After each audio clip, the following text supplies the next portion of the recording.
reversed hangs in the balance. Sir Anthony Selden is a political scholar in the UK whose book, The Impossible Office, charts the history of a variety of prime ministers. Liz Truss, he says, dug her own political grave. It's totally of her own making. In a way, how dare she come in at a moment of such volatility in the country and do something which so many people said would have catastrophic consequences. Had she gained people's trust and confidence and respect and then introduced it, as Margaret Thatcher did with her trade union reforms, rather than blasting in, trying to do it all in one go, she could have taken her time and done the things that many people wanted to see being done and perhaps should well have been done and long overdue, and she'd have got it through without this massive reaction. Who will follow her? Party grandees say we'll know the answer on October the 28th, but it's far from clear that another leadership contest will resolve the turmoil within the Conservative Party. With FSN Spotlight, I'm Simon Marks. FSN is an independent source of news for TV, radio and digital networks worldwide. You can find more of our minute-by-minute updates on Twitter. Follow us there at Feature Story. And we have a wealth of audio and video stories from our global news bureaus on Facebook. You can find us there by following Feature Story News. Stay tuned for further updates right here. But for now, that's the latest Feature Story News. William Denzelo reporting. Tides are caused by the moon. The moon's gravitational pull also sucks up the feces and urine of the ocean floor, dumping it in the intertidal zones. The tide goes out, revealing pus-filled cysts known as tide pools, while the moon itself remains hypocritically pristine. Crabs are one of the many disgusting denizens of intertidal pools. They feed on feces and corpses with their demonic mouths. Scuttling hither and thither, they compete relentlessly for the juiciest excrement. Finding a walrus turd is truly nirvana for these abhorrent beasts. After accumulating too much filth to move, crabs bathe themselves in the ocean. Waste floods off the crab's exoskeleton and back into the tide pools as the cycle of begins anew. This is the Onion News Network.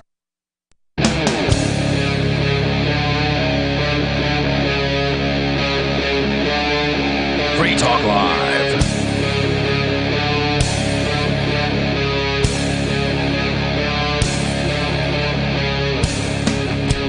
And we're back. Captain's log, star dates 10232022. It's the Sexy Sunday edition. Sexy Sunday. Of Free Talk Live. You know this because me and the captain are here. Well, yeah, I mean... Obviously. Does it get any sexier, really? I mean... if you would like to be sexy with us, 603-283-6160 is the telephone number here in the studio at Free Talk Live. Again, 603-283-6160. In the studio, it's myself, the Lord Reverend Dr. Captain Kickass Buckshot Esquire, if you will. Joining me... It's Nikki. And Rich. Why are we calling it Sexy Sunday, you might ask? Because the show prep is off the chain. Show prep, for whatever reason, is, well, sexually oriented. I feel like it usually is on Sundays. I mean, it can be, but I was just sort of... Richie Rich likes to bring in some pretty good stuff. Some pretty... It was really good. And like, I looked at what he said, and I'm like, that's pretty top-notch stuff there, dude. And then I had some things to contribute, and, you know, Nikki had some things to contribute, and I started looking at, well, what would go well with each other? What can we segue into? And it just so happened that the first four things are sexually oriented. So as they should be. So I named today's episode Sexy Sunday. It's a little different than the what's the name of the show? Peter Griffin and Family Guy. Family Guy, yeah. Where it's not a sexy party, right? It's Sexy Sunday. It's a little different. Peter Griffin. Sorry, just had to do my Peter Griffin impersonation. Your Quahog accent. That's right. All right, so I started telling Ian about this last night, and I told him, like, look, I'm saving this for the Sunday show. And I'm like, but I thought you might appreciate this. This is from Loudwire.com. They're a heavy metal music magazine type of website. The headline reads, radio station issues apology statement for playing Steel Panther. Ooh. That's not how you described it at dinner, Captain. No, the headline that I wrote reads, radio station apologizes for glory hole. Oh. Now, I'm prohibited from describing exactly what a glory hole is. So for those of you listening who don't know what a glory hole actually is, Urban Dictionary. Yeah, feel free to use your favorite search engine and type in the words glory hole. Just turn off the adult filtering. Yeah, definitely turn it off. So there is a band called Steel Panther, and they're sort of a pastiche band in that they play, we'll call it hair metal. Right? Oh, okay. Their music very hair metal, very Motley Crue, Rat. Winger, Poison, that type of a thing. That's my favorite kind. But their lyrics are intentionally funny. Okay. Like they set out to write, songs that they have a high comedic value. They're sort of like Psycho Stick. Psycho Stick intentionally writes funny music, but they're more on like the thrash metal or the hardcore metal, whereas Steel Panther definitely glam. They're all about the hairspray and the bandanas and the sunglasses, all very Hollywood looking, right? So here's what happened. Steel Panther are one hell of a great time, but some of their overtly sexual innuendos might not always fly over heavily regulated airwaves. Oh, they're just innuendos. No big deal. Yet somehow the sounds of the band's song, Glory Hole, found its way to the South African listening audience of LM Radio, leading the station to issue an apology. South African? No. So this is an international incident then? It is, yes. Okay. So how did a song about a particular public restroom delight make its way to the airwaves of a station that touts playing the smoothest tunes from the 70s to today? Or a mobile delight in some places. Well, right, yeah. At least according to some photos we were looking at dinner earlier. I may or may not be responsible for those photos. Take credit. Okay, I am responsible for those photos. For showing us those photos, yes. Right? That wasn't like your face blocked out. Well, it was. Okay. We don't know. It was blocked out, so it was you don't blocked know. Out, so all right. It's hard to tell. The apology. Hard up for Goldbacks, apparently. She was trying to win some Goldbacks. It's true. I heard her talking about Goldbacks and crypto only. She was making some. I don't want that dirty fiat. She was gambling, like trying to earn some Goldbacks. Okay. Oh, you won and a I bet? did. Yeah, you did. It's true. I did. You did win a Goldback. I heard it. Anyway, the apology statement, which appears to have now been taken down, but we managed to grab a screenshot of it just prior, attempts to clarify. Quote, on behalf of LM Radio, I want to apologize unreservedly for the song Glory Hole by Steel Panther that was played just after 2 p.m. yesterday, Sunday. This song, together with others from Steel Panther, was inadvertently backed up onto our server following the cyber attack on our systems earlier this year. Oh, so they're blaming hackers. When an hour is short-scheduled, the system automatically includes songs to fill the hour.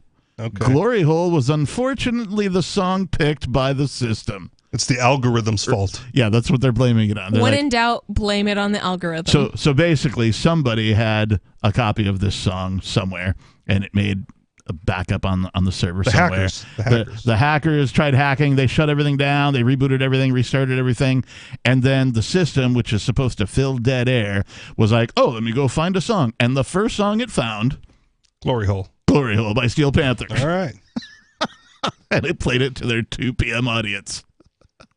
I don't know what the religious life is in South Africa, but that's like your post-church going fellows around here. They went on to add, we have immediately deleted all Steel Panther songs from our servers. I again apologize for this and assure you that the content of that song does not resonate with who we are as a radio station and as individuals. Signed, Lyndon Johnstone. sounds like a fake name too. Apparently, he's the L in LM Radio. Okay. So I just looked up the lyrics. Are they safe to say online? Probably not. I mean, No. okay. And I could see how they could be problematic at 2 p.m. Yeah. Yeah. I mean, funny though, right? They're hilarious, right? I mean, I'd listen to this song. Yeah. I would probably listen to it. I haven't looked up the lyrics, but knowing what their MO is. Yeah, and like this song is quintessential Steel Panther. Okay. Right? Like this is what they aim for. They aim to write songs in this sort of a fashion, right? With this type of lyrics, and that they want to offend people, but also entertain people who aren't offended by this stuff. Well, the beautiful thing about innuendos, right, is they can be read multiple ways. I don't know if this is an innuendo, though. Okay. It literally says... In anendo? Who's sucking my tonight? Uh-huh. Oh, okay. So that goes beyond all right. an innuendo. Fair enough. But Article said but innuendo. it's a question. It's just a question, right? You know? Coming up next. The apology that the radio station made yielded a mix of responses from those celebrating the station's decision to address the mishap. The fact that you took time out of your day to apologize to your listeners says a lot about you and what you stand for, stated one commenter. All the way to others who found the joy of a little Steel Panther inadvertently inserted. There's a pun there. Innuendo. Inadvertently inserted into the station's playlist. Thanks for that, LM Radio. In this day and age of PC and woke attitude, you just marked a lekker song that I would never have listened to. Brilliant stuff. Glory Hole rocks your... whatever. Genitalia. I can't say that word. Wrote another commenter. So if it's not what the station usually plays, right, I can understand the apology. But if it's a rock station, metal station, whatever, right, then that would be the reasonable place to play that song. I think so. And yet another commenter comically summed up the situation in their own humorous innuendo. So an empty space was filled with a glory hole. Didn't think that one through either, did you? 603-283-6160. Are you a fan of Steel Panther? Or now I am. More Free Talk Live is on the way. Did you or someone you love work, live, or serve at Camp Lejeune between 1953 and 1988? If you or someone you know lived, served, or worked at Camp Lejeune between 1953 and 1988 and has cancer, Parkinson's disease, or another serious health issue, they are entitled to compensation. To see if they are eligible, they need to call Liberty Legal. Contaminants in the drinking water have led to these serious diseases, and legislation is now available for veterans and family members who may qualify for financial help from the government. There may be a time deadline, so don't wait. Call 888-918-1037. Anyone that has lived, worked, or served at Camp Lejeune from 1953 to 1988 and has had cancer, Parkinson's disease, or another serious health issue, the money is already set aside. 888-918-1037. 888-918-1037. Gold and silver. You can own the most stable assets in recorded history with BullionMax.com. Buy direct from BullionMax.com without talking to a salesperson, and your precious metals shipped fully insured directly to your home. Free Talk Live can get you their silver starter kit at employee pricing. Just go to BullionMax.com/FTL. It includes 5 ounces of the most desirable silver products plus a free gold bag. This offer is limited to 1 per household, so get yours now. Go to BullionMax.com/FTL. So you've signed the Shire Society Declaration and are planning your move to New Hampshire to be around more liberty-oriented people. Next, sign up for the Shire Society Forum at forum.shiresociety.com. There are a bunch of people there who are already in the Shire, and they want to meet you. If you're already in the Shire physically, you should also come by the forums. Remember, not everyone uses Facebook. New people are signing up for the Shire Society Forum every month, so drop in and say hello at forum.shiresociety.com. On Free Talk Live, we're bringing people to the ideas of liberty every day. From wrestling superstars like Glenn Jacobs. You guys really are having an impact, I believe. Like I said, a lot of where I am now is due to listening to Free Talk Live. You changed my mind on some very important issues years ago. To random people tuning in on the radio. I was kind of stuck in the left-right paradigm. I heard your show by chance on a Saturday night. From there, I went on, joined the Free State Project, and become an amplifier. So, I mean, that's really the reason why I amp is because I know that if it wasn't for you guys being on as many stations as you are, I never would have found the ideas of liberty. You can help more people hear the message of liberty by joining Free Talk Live's AMPS program on Patreon for as little as $5 a month. And you'll get access to special perks. Visit amps.freetalklive.com, amps.freetalklive.com. If you want to know the latest about Free Talk Live before we go on the air, all you need to decide is how you want it delivered. It's your choice. Visit news.freetalklive.com to receive our usually weekly news updates by email. Plus, we have a Twitter account at twitter.freetalklive.com, and you can follow us on the decentralized Mastodon platform at toot.freetalklive.com. So please follow us at toot.freetalklive.com and sign up for our emails at news.freetalklive.com. The new 4th edition of Healing Our World, The Compassion of Libertarianism, will take your understanding of liberty to a deeper level and has over 1,300 updated references, new cartoons, and a foreword by Dr. Ron Paul. With discounts for multiple book purchases, the 4th edition of Healing Our World is a great gift for the liberals, pragmatists, environmentalists, and Christians in your life who think libertarianism is cold-hearted. Get yours today at healing.freetalklive.com and use promo code FTL for a $5 discount. You can stick it to the man and big tech. Join our FTL social mastodon at social.freetalklive.com.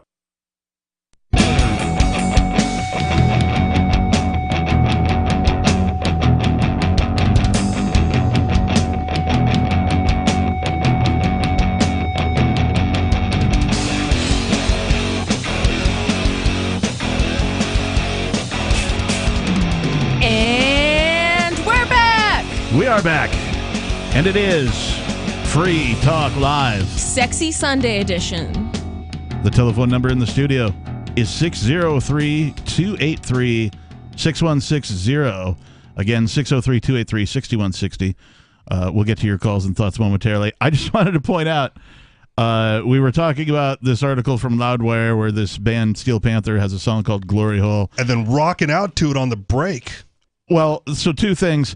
Not only were we rocking out to it during the break, but also apparently Jesus the Cynic, one of our chatters, also listening to Glory Hole during the commercial. Nice. Well, you know what they say? Rock out with your... Jesus out? With your Jesus out. I wanted to point out, so this easy listening, smooth radio station in South Africa accidentally played this very graphic, descriptive song called Glory Hole by this band called Steel Panther. What are the laws like over there? Did it even violate anything? I'm sure it did. I don't know, but I can tell you that they likely had to pay a copyright royalty for playing the song, because that's how radio stations work. Whenever a song gets played, they got to pay 10 cents or whatever the heck it is to for playing that song. So Steel Panther made like a nickel off of this accidental playing of their song at 2 p.m. on this easy or half listing. of a penny. Their label got 9.5 cents. Their label probably got it all. Yeah, it's true. But yeah, so that's kind of. Those are the two things I wanted to point out about this thing. They're going to have to spend 35 cents on a stamp to mail them a penny check for the one. I mean, most of it's done, I think it's more than that. What, the stamp? Yeah, the stamp's like 52 cents now. Yeah, but I think their royalties are at least like 10 cents. No. Well, yeah, but you're talking about wrong. one play, right, on one radio station in South Africa. Sometimes your plays get you a half a cent. So I know this from experience. Like once or twice a year, I will get a royalty payment from ASCAP for some of the songs that I had a hand in writing or recording or whatever. And so and they mail you a check. No. Oh. No, it's all done through PayPal. Okay. Yeah. So it's weird. But I did, the first one that I got was a check, and it was for like $1.62, and I kept the check. I have it somewhere in one of my deposit boxes. Well, that's also when stamps are only like a nickel too. So yeah, but I mean, you keep that first. It's like earning your first dollar, right? You know, if you open a bar, restaurant, you pin it up on the wall, right?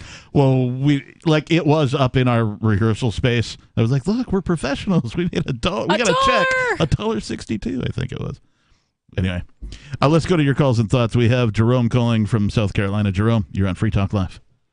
Hey, I have got a doozy of a story that I just finished watching on 60 Minutes. Wait. You know it's true. Wait, did it take you an hour and a half to watch 60 Minutes? No. Okay, just checking. No. I've been watching it many, many years, but no. What's the It story? never takes me that long.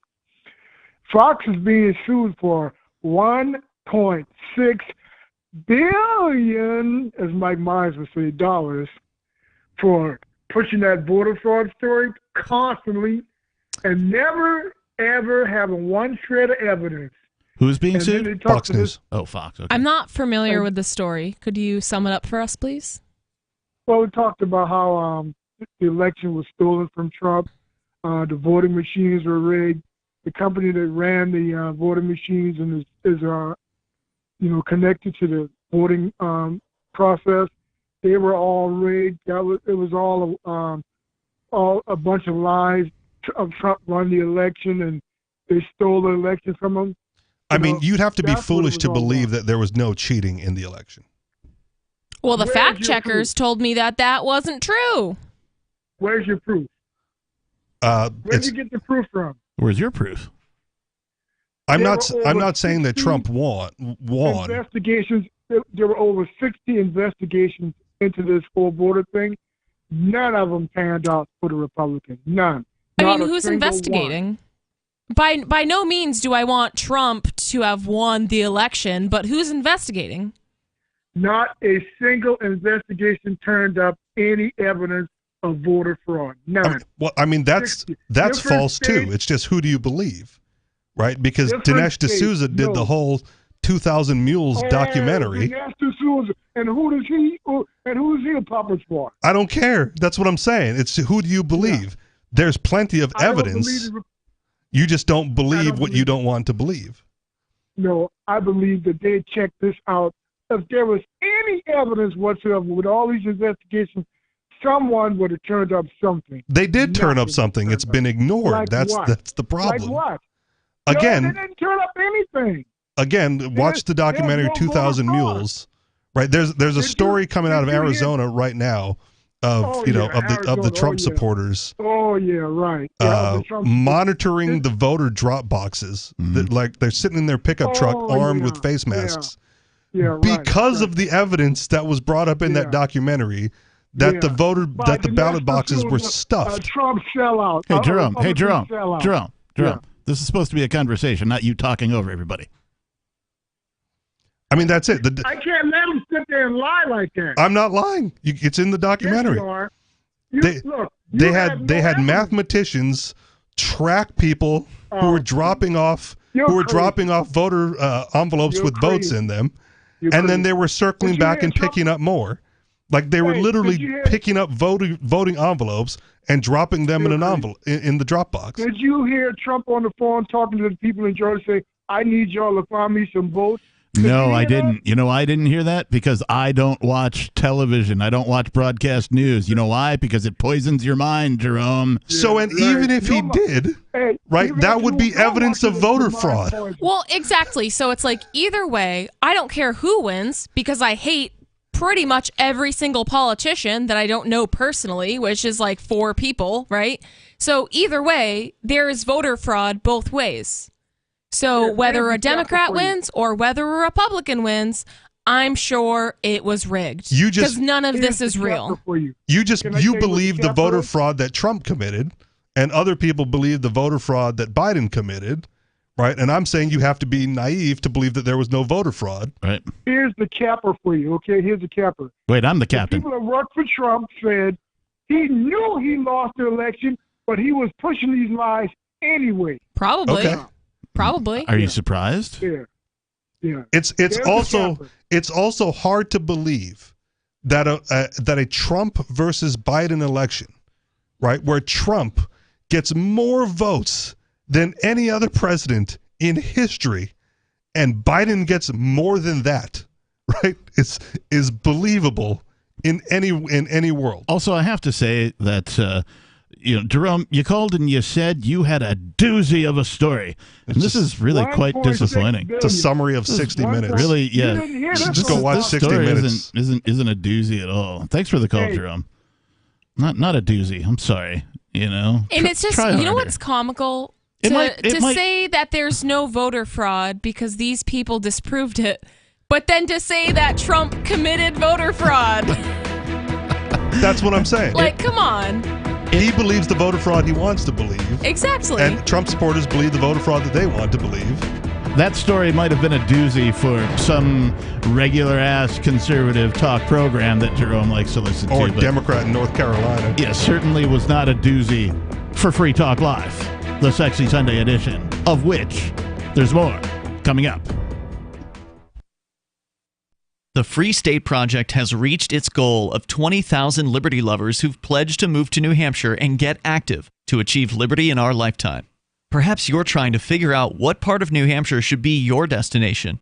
If so, consider Keene. You'll find more than 150 reasons to move to Keene at move.freekeene.com. Keene is famous for its historic, publicity-generating activism, as well as being the liberty media capital of the world. It's home to freekeene.com, New Hampshire's destination for liberty activism, news, and opinion. For years, we've been compiling over 150 reasons to move to Keene at move.freekeene.com, where you'll learn about some of what's happening here and what makes Keene a great place to live. If you love liberty, you'll probably enjoy anywhere you end up in the Shire. But do your due diligence first. Please visit move.freekeene.com for the full list of over 150 reasons to move to Keene. That's move.freekeene.com. From Feature Story News in New York, I'm William Denslow with the Week in Review. This week, the United Kingdom heard another resignation speech from a Conservative Prime Minister. Liz Truss is the fourth leader to step down since 2016. She lasted just 6 weeks in office, the shortest tenure of any Prime Minister. The Conservative Party is beginning the process of choosing a new leader, who will also become the next UK Prime Minister. The winner will be chosen by October 28th, and Conservative MP Robert Halfon says the party has to get it right. Either rightly, in my view, we face electoral oblivion, or we take a last chance from the public and make sure that we get a leader, one who will be a unifier, also that will govern with integrity. Throughout the week, Russian missiles have struck key pieces of Ukrainian infrastructure. The country's President Volodymyr Zelensky says 30% of power stations have been destroyed. Kyiv, the US and its allies say many of the attacks were conducted using Iranian-made drones, a charge both Moscow and Tehran have vehemently denied. Ukraine's called on its partners to send more air defence systems. Germany delivered the first of 4 of the systems to Kyiv earlier this month, a move welcomed by President Zelensky, who says more of the defence technology is needed to protect civilians from attacks. From Berlin, Trent Murray has more. The German-made air defence system was handed over by Berlin in recent weeks to Kyiv following Russia's aerial bombardment of multiple cities.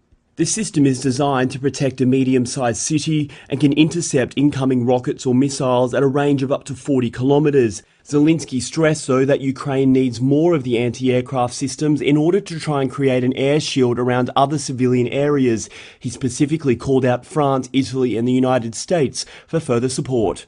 Trent Murray, Berlin. The US House Committee investigating the January 6th attack on the US Capitol issued a subpoena to former President Donald Trump on Friday. And as US correspondent Rachel Silverman reports, Trump could face legal challenges if he doesn't comply. The subpoena requires the former president to turn over documents by November 4th and to appear for a deposition on November 14th. The House committee says its hearings presented overwhelming evidence that Trump personally orchestrated and oversaw a multi-part effort to overturn the 2020 election and to obstruct the peaceful transition of power. Trump could face legal charges if he fails to comply with the subpoena. He has reportedly suggested to aides that he might be willing to testify to the House panel if he could do so live. Rachel Silverman, San Francisco. And a US judge has sentenced former Trump advisor Steve Bannon to 4 months in jail for contempt of Congress. Bannon refused an order to testify before the committee investigating the January 6th attack.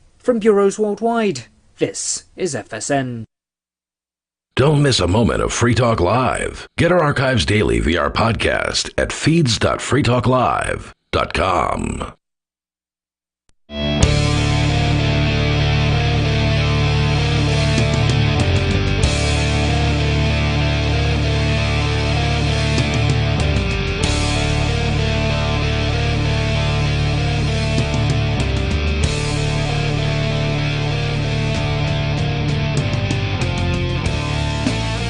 And we're back. We are back. We are here, and this is where we are. You Right are here. there, and that's where you are. And everybody else is, well, not here or there. Nowhere to be found.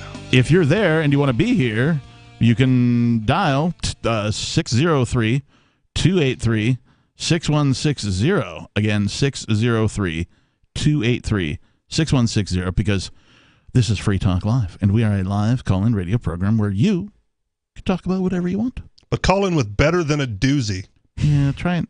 Like, a doozy and a half. I'm not going to give him too much crap. Jerome's usually a pretty good caller. But when he calls in, he's like, I have a doozy for you. And then it's just about the voting thing. I'm like, that's not really a doozy. Pretty sure that's like common knowledge. Maybe for like the other conservative talk programs that are on the station that you happen to listen to. But we're not really a conservative talk program. We just happen to be carried on a conservative station where Jerome listens. And this is Sexy Sunday. Like, you're going to need something more than that. Yeah. We opened the show with a doozy. We did. That's a doozy. That was a doozy. We're going to start talking about glory holes, and then he calls in about Fox News getting sued. And in fact, that first article was about Steel Panther's glory hole. Right. Which sounds weird if you don't know what Steel Panther is. Isn't it that cologne from Anchorman? It's got real bits of Panther in it. Smells like Bigfoot. It's got real bits of Panther in it, so you know it's good. I got to tell you, Brian, that's pure gasoline.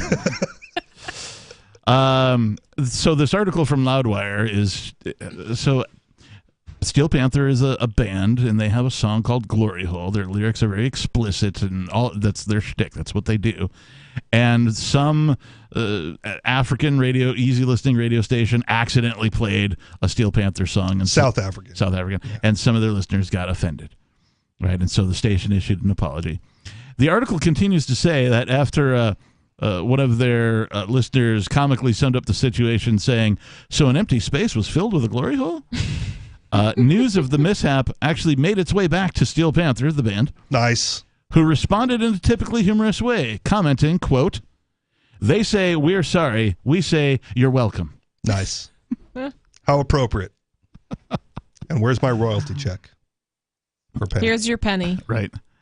For all the new Steel Panther fans out there, as a result of this miscue, well, you can find them on tour in the U.S., Canada, and Australia to finish out the year.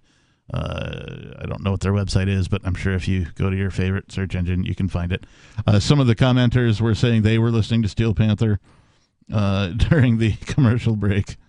And something else. I don't know. What else went on?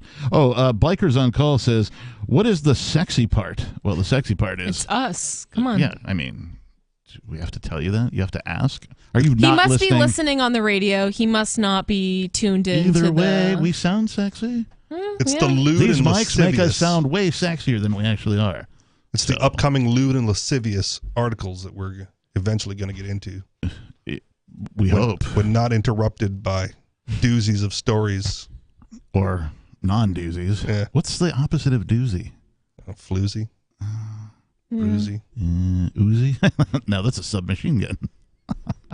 Well, that would be cool. You can get them. Yes, you can. Yeah. Segueing into the next article. Sexy article. Since it's Sexy Sunday. This from Intellectual Takeout. Something wicked this way comes. Wicked. Sex bots are in production. So thank God. For all of you, because I'm tired of putting out. All of you folks tired of the, whatever devices you're using or whatever, you've been waiting on this day for your sexy robot. So much variety for females. Dude's got a flashlight. I believe it's pronounced fleshlight. I wasn't sure. Yeah. Okay. Well, have to can check the spice spelling. it up, you You have know? to check the spelling on the box. Okay. You gotta get creative. Okay. You arrive home from a long day of work. Your partner greets you at the door with your favorite beverage, eases you into a chair, and massages your shoulders to get rid of the kinks accumulated by the day. Wait, does this... Supper, healthy, and one of your favorite meals is already on the stove. After you eat, your partner spends that time telling you how well you look. You drink a cup of perfectly brewed coffee while the two of you discuss the latest news or movie or whatever topic you usually talk over.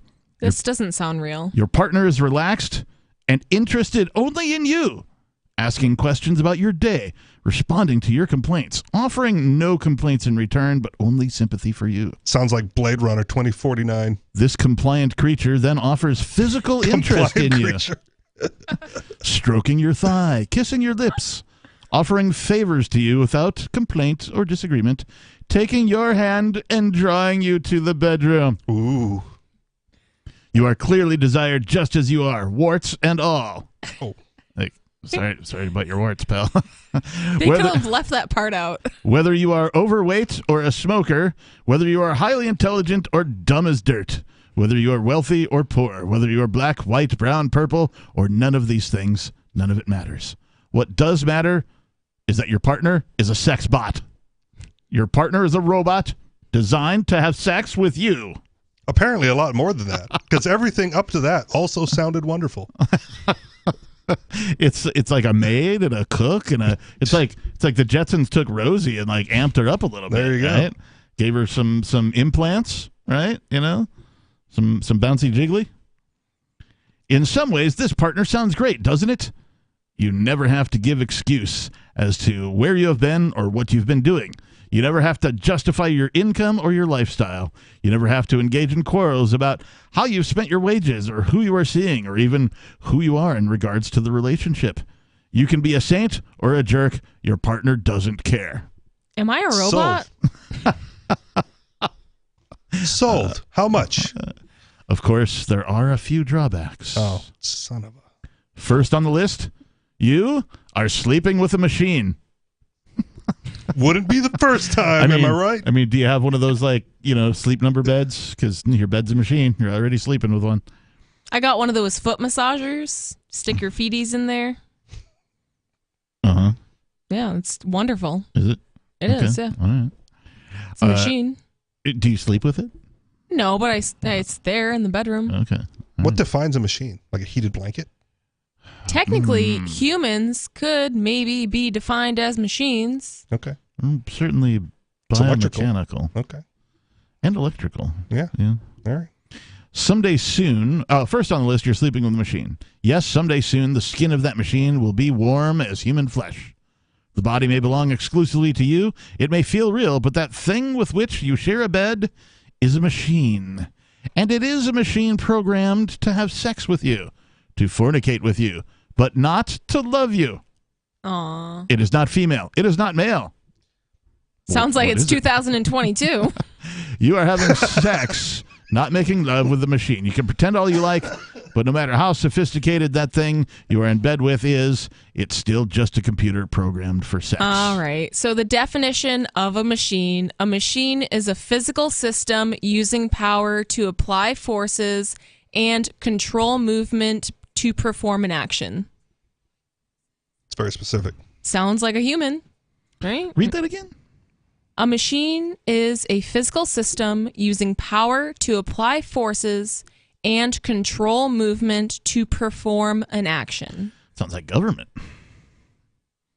I was going to say it sounds like a lady, You're but using power to, that too. force people to perform Sounds like Nancy actions. Pelosi. I mean, again, the way they described it in the beginning, right? Like, I'm not put off by that. No. Right. Sounds It wonderful. Depends what is your love language?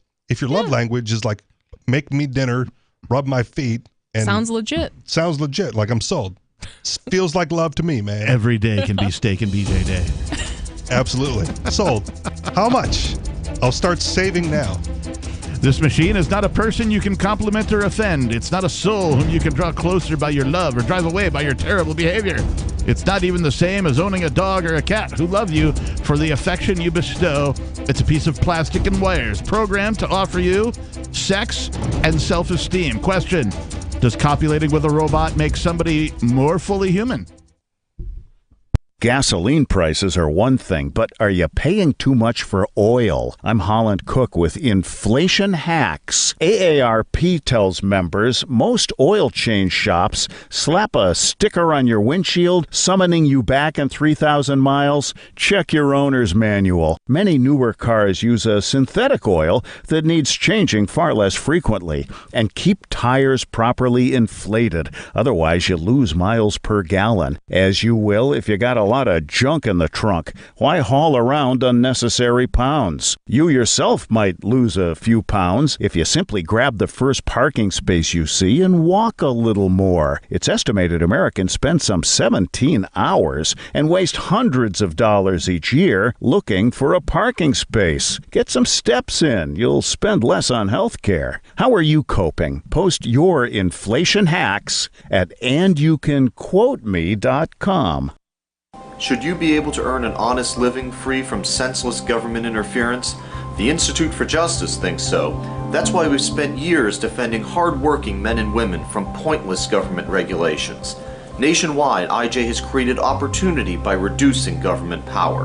But there is still more work to be done. Visit our website today at ij.org. Let IJ take care of the government so you can take care of your business. What if you want to hear the latest episode of Free Talk Live, but all you have is your phone, you forgot to download our archive, and you have no data connection? You can call our Listen line at 641-793-0191. That's a long-distance number, so you may incur charges. If not, listen as long as you want. 641-793-0191. The Free Talk Live Listen line, 641-793-0191. Join liberty-minded voluntarists, anarchists, and libertarians from June 15th through the 18th for the 7th annual Fork Fest at Rogers Campground in the beautiful White Mountains of New Hampshire. Fork Fest is a fork of the Porcupine Freedom Festival, which sold out in 2022. For 2023, we're going back to where it all started, the weekend before PorcFest. ForkFest is decentralized, which means that there's no ticket cost and no one is in charge.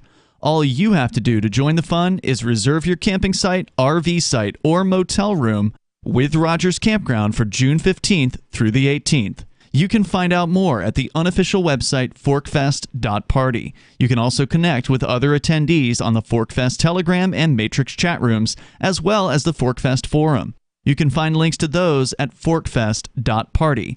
We hope to see you there June 15th through the 18th. forkfest.party.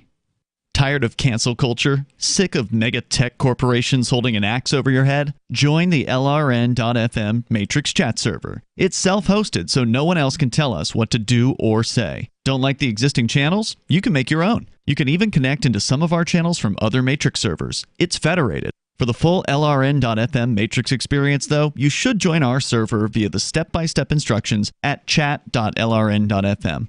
chat.lrn.fm. Is oral health important to you? If you don't like your own teeth, fresh breath, or kissing people, then by all means stop listening. Several years ago, I met Jessica Armand, founder and CEO of My Magic Mud, and I became passionate about the product that she created and never want to live without it. It's clinically proven to whiten teeth, but I find it does much more. They want you to love My Magic Mud as much as I do, so they're giving you a money-back guarantee plus 20% off. Go to mymagicmud.com and use coupon code FTL20 at checkout. mymagicmud.com, FTL20. We're still not sure why you'd want to watch, but our video feed is streaming nightly for free at cam.freetalklive.com.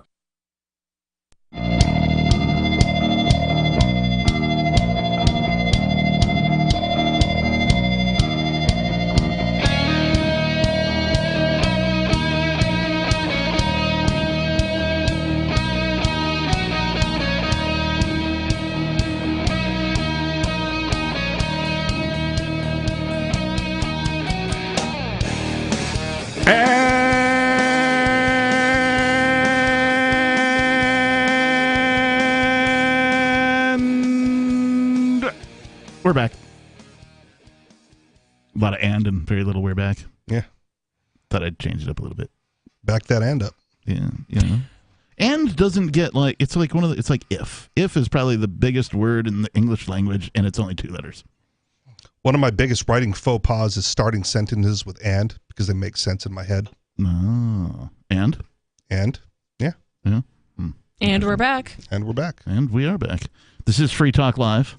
If you want to join us, the telephone number is 603-283-6160. We're going to get back to talking about these sexy robots here on Sexy Sunday. But first, I have to tell you, Bitcoin.com is the best source for learning about cryptocurrency. You can go there now, click on Get Started at the top of the page. Once you do that, you'll find all sorts of valuable information, neatly organized to suit your needs. There's no longer any excuse to ignore this important world-changing information. If you're already knowledgeable about crypto, you can check out news.bitcoin.com and get the latest headlines of all the news that's relevant to you. Bitcoin.com is your source for everything crypto, like getting a wallet, mining, trading, and all the latest cryptocurrency news on a very slick and easy-to-use website. Please visit Bitcoin.com. Bitcoin is sexy. It's true. Crypto is sexy in general. Decentralization, sexy concept. I agree. I just want to, I haven't previewed this at all, but it's a bit of a video contained within this article about these sexy robots. Let's see. The first time I saw Harmony and she was talking, I was mesmerized by it. She could smile, batting her eyes, moving her head, and this video is creepy. Being able to physically interact with these pieces of art is amazing. Don't you want to be able to actually be with a thinking, feeling human being who can have conversations with you, who can empathize with you? You know, it's so funny. I don't miss that. I was married for 15 years. That's why you don't miss it. Creating a companion that you can physically program. She's got a nice they won't rack. Lie to you. They will always be honest. Yeah, they're very bimbo they will looking. have no malice. Bimbo-esque. Some people listening to this are going to think it's super weird. I'm sure. Not our What listeners. would you say to them? In 20 years, it'll be normal. In 20 years, it'll be normal. How much? Yeah, see, that's the question. That's the question. They don't actually answer that. So That means too much. Yeah. My fear is that they're going to turn it into a subscription service. Of course. Because that's what they do. Got to download the updates. For only $50 a month, you know, she'll do this. Yeah. They'll tag you for the one-time fee for the hardware, right? And then you'll have to get the extended warranty, of course, right? Which will give a whole new chapter to these. We've been trying to reach you about your extended warranty, right? Now they're coming after your sex bot, right? And then if you want them to do certain things, you have to buy the premium package, the whore upgrade or whatever, right? You know, to get them to do certain acts or whatever, you know. Oh no, I'm sorry, sir. The what's the movie all the chicks were about? The I don't know, Titanic. No. The movie that all the chicks were about. The one where like they meet the rich guy and he like ties them up and stuff. Oh, Grey. 50 Shades of Grey. 50 Shades of Grey. Yeah, if you want the 50 Shades of Grey upgrade, that's a whole other level. You know, you're gonna have to pay for that. Yeah. You know, so. I see where you're going with that, and I think you're right. That's probably exactly what will happen. It'll turn into a subscription that will just, take all your money. Base model doesn't do butt stuff for the first 3 months. Right. Yeah. I mean, either way, if you don't pay it, she's still there. She might not move or anything, but... That's even creepier. Why are you calling it she? Because she's got boobs and stuff. I'm sorry. I know I'm not very politically correct. Maybe I should have asked her gender. Because it's 2022. What's your gender? She said she was a woman. Some guys clearly want these robots, the article continues. Incels. They want sex without the human factor. Yet, in the YouTube clip, one of the designers says his sex bots will never replace human beings in relationships. It'll never happen, he says. It's an alternative, not a replacement. How does this guy know it'll never happen? And how are alternatives not replacements? So, it's a good question. We got some real journalism going on right now. Yeah. Asking the tough questions. So if Jim prefers his wife one night and Marsha the machine the next, Marsha, apparently you were right. Yeah, that's a female name. Marsha Thank the machine. Is it odd that I actually know somebody named Marsha the Machine who's a real human? Is it just an alternative? How does Jim explain that choice to his wife or to himself? Well, I mean, if your husband needs to get one of these things, that should probably tell you a few, like it should tell the woman a few things about their performance. To put it nicely. I'm not totally bought into that. Because, you know. Well, you don't know how much it costs. Well, no. What I'm saying is you can still like love your wife and appreciate her performance, right? And still want some variety. Yes. Not when it comes to a robot. What about the other way around, right? Is she also entitled to a male robot? Well, women already do that. Women do that all the time with their dildos and whatever, and that's completely socially acceptable. Right. But when a man does it, it's not socially acceptable. Right. So I kind of get that. I'm just saying that, you know, there's variety is always going to be there. And some people, you know, ignore that desire or that drive or that motivation. Yeah. And some people don't.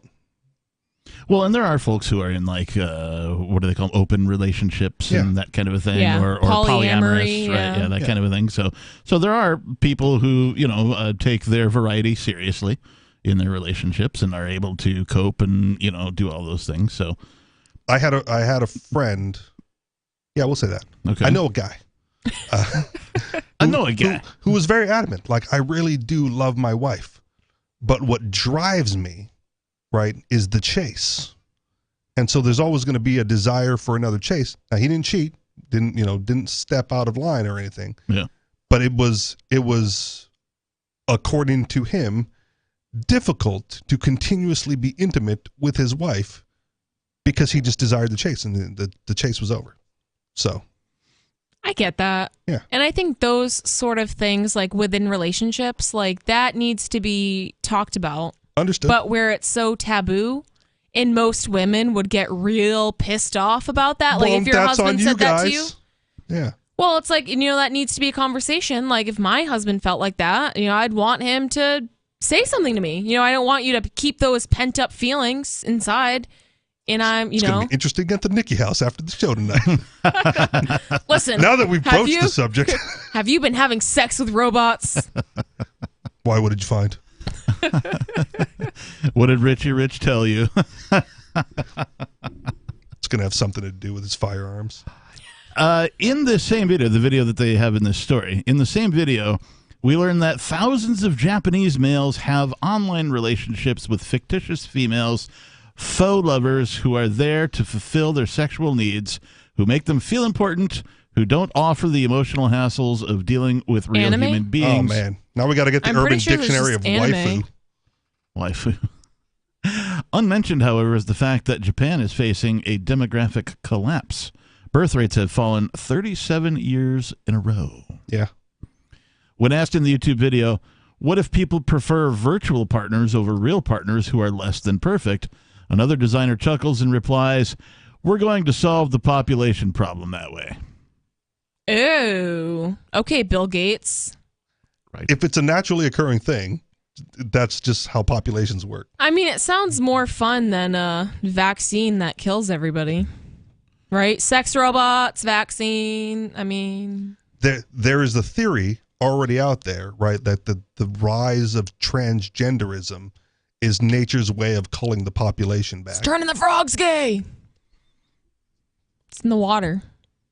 No, not the frog. I mean, just saying, like, because they're not going, they're less likely to reproduce naturally, right? So all of a sudden you get to a population level that's so large, and all of a sudden, you know, there's a rise of that coming out, and then the population drops back to natural levels, and the strong survive because they're reproducing. Well, they're drinking the water. Maybe. And the water's making them gay and transgender. Well then, so what's the solution? Drink booze? Yeah, exactly. I mean, that'll there's no definitely real get you solution. pregnant. For the theory, there's no real solution. It's just that's how nature works. I don't know if I mentioned it on the show last night, but there was a campaign in Washington State that was get hammered, get nailed. Nice. It was their DUI, and they changed it quickly to drive hammered, get nailed after they realized it was a faux pas. 603-283-6160. More Free Talk Live is on the way.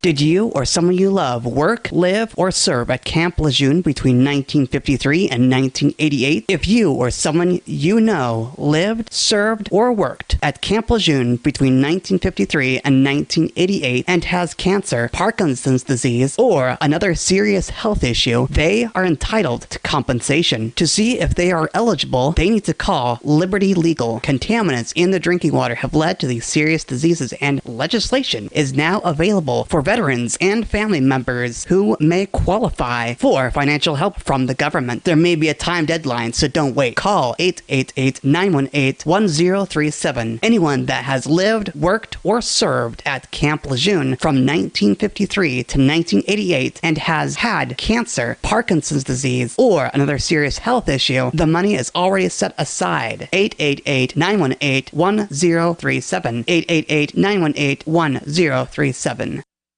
There are basically two types of advertising: direct response and branding. Radio's great for direct response with its low cost to listener ratio, but audio can't be beat for branding, which is a longer term endeavor. You want to be the first thing that someone thinks of when they think about your product or service. If you have a local business that you want kept top of mind in your community, call the station. If you need national reach, Free Talk Live's got around 200 radio stations, millions of monthly listening sessions, can suit all budgets, and if we don't think we're right for you, we'll tell you.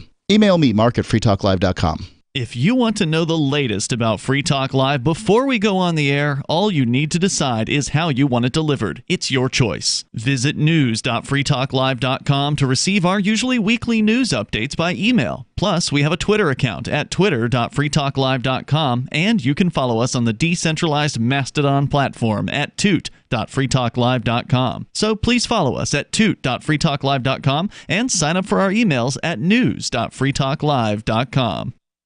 You're listening to the live edition of Free Talk Live. Hour number 2 is next after the news here on the Liberty Radio Network at LRN.FM. From Feature Story News in New York, I'm William Denslow with the Week in Review. This week, the United Kingdom heard another resignation speech from a Conservative Prime Minister. Liz Truss is the fourth leader to step down since 2016. She lasted just 6 weeks in office, the shortest tenure of any Prime Minister. The Conservative Party is beginning the process of choosing a new leader, who will also become the next UK Prime Minister. The winner will be chosen by October 28th, and Conservative MP Robert Halfon says the party has to get it right. Either rightly, in my view, we face electoral oblivion, or we take a last chance from the public and make sure that we get a leader, one who will be a unifier, also that will govern with integrity. Throughout the week, Russian missiles have struck key pieces of Ukrainian infrastructure. The country's President Volodymyr Zelensky says 30% of power stations have been destroyed.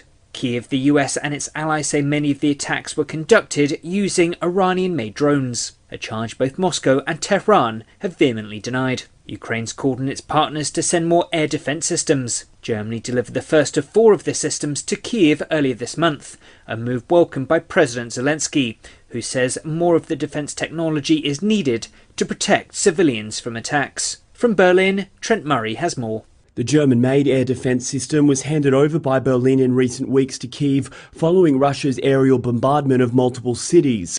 The system is designed to protect a medium-sized city and can intercept incoming rockets or missiles at a range of up to 40 kilometres. Zelensky stressed, though, that Ukraine needs more of the anti-aircraft systems in order to try and create an air shield around other civilian areas. He specifically called out France, Italy and the United States for further support.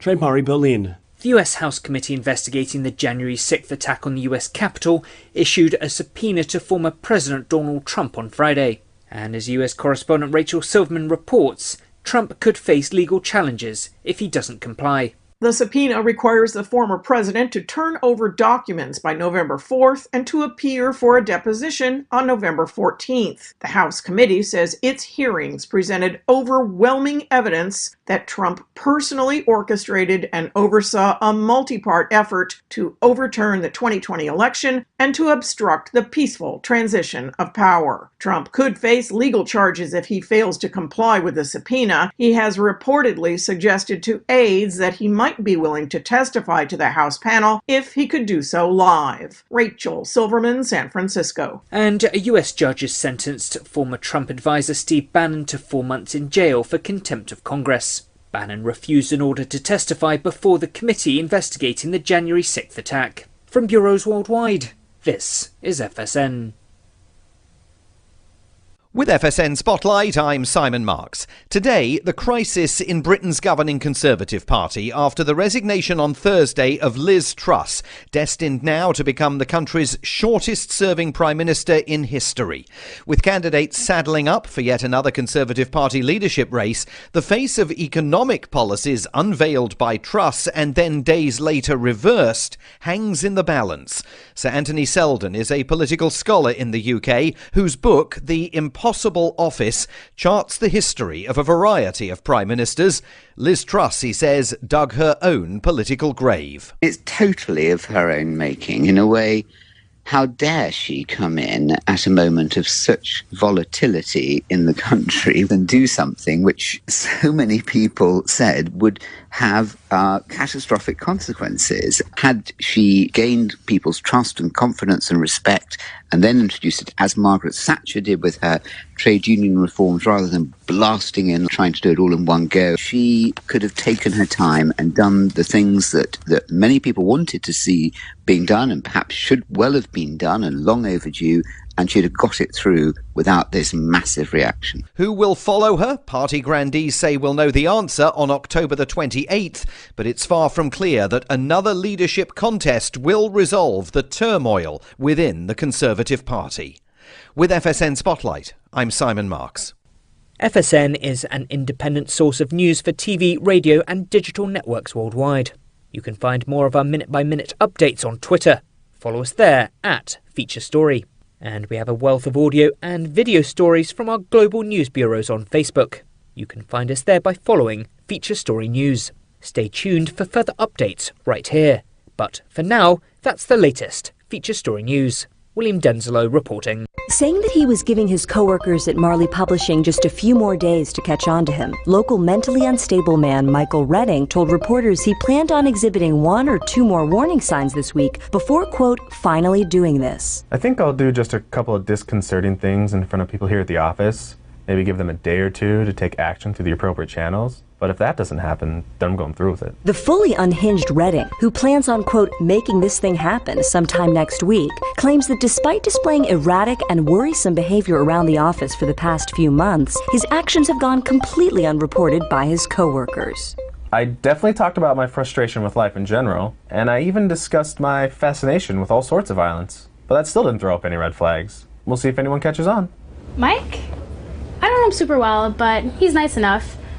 He's quiet and he keeps to himself mostly, but I'm sure he'll come out of his shell. Just a matter of time. This is the Onion News Network.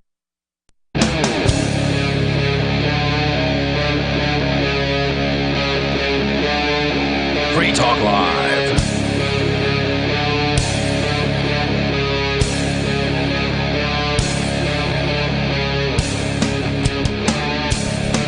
And we're back. Hour number 2 of this sexy Sunday edition of Free Talk Live is now underway. The telephone number, if you want to join us, 603-283-6160. Again, 603-283-6160. In the studio tonight, it's myself, the captain. It's Nikki. And Rich. We've been talking about, well, at first we talked about glory holes and Steel Panther.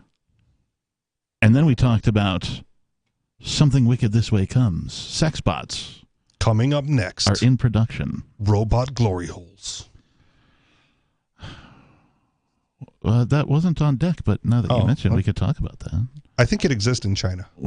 Well, certainly we were talking about Japan, where, apparently a virtual version of the sex robot already exists for the males in Japan. I'm pretty sure I happened across an article about some, Chinese... So, you ghost wrote it then? No. I wish. No, but I just happened upon an article. Apparently, it's a real thing, right? But it's like a Chinese semen extractor, right? So I was just thinking. What? I think I know her. Ming Lu. Okay.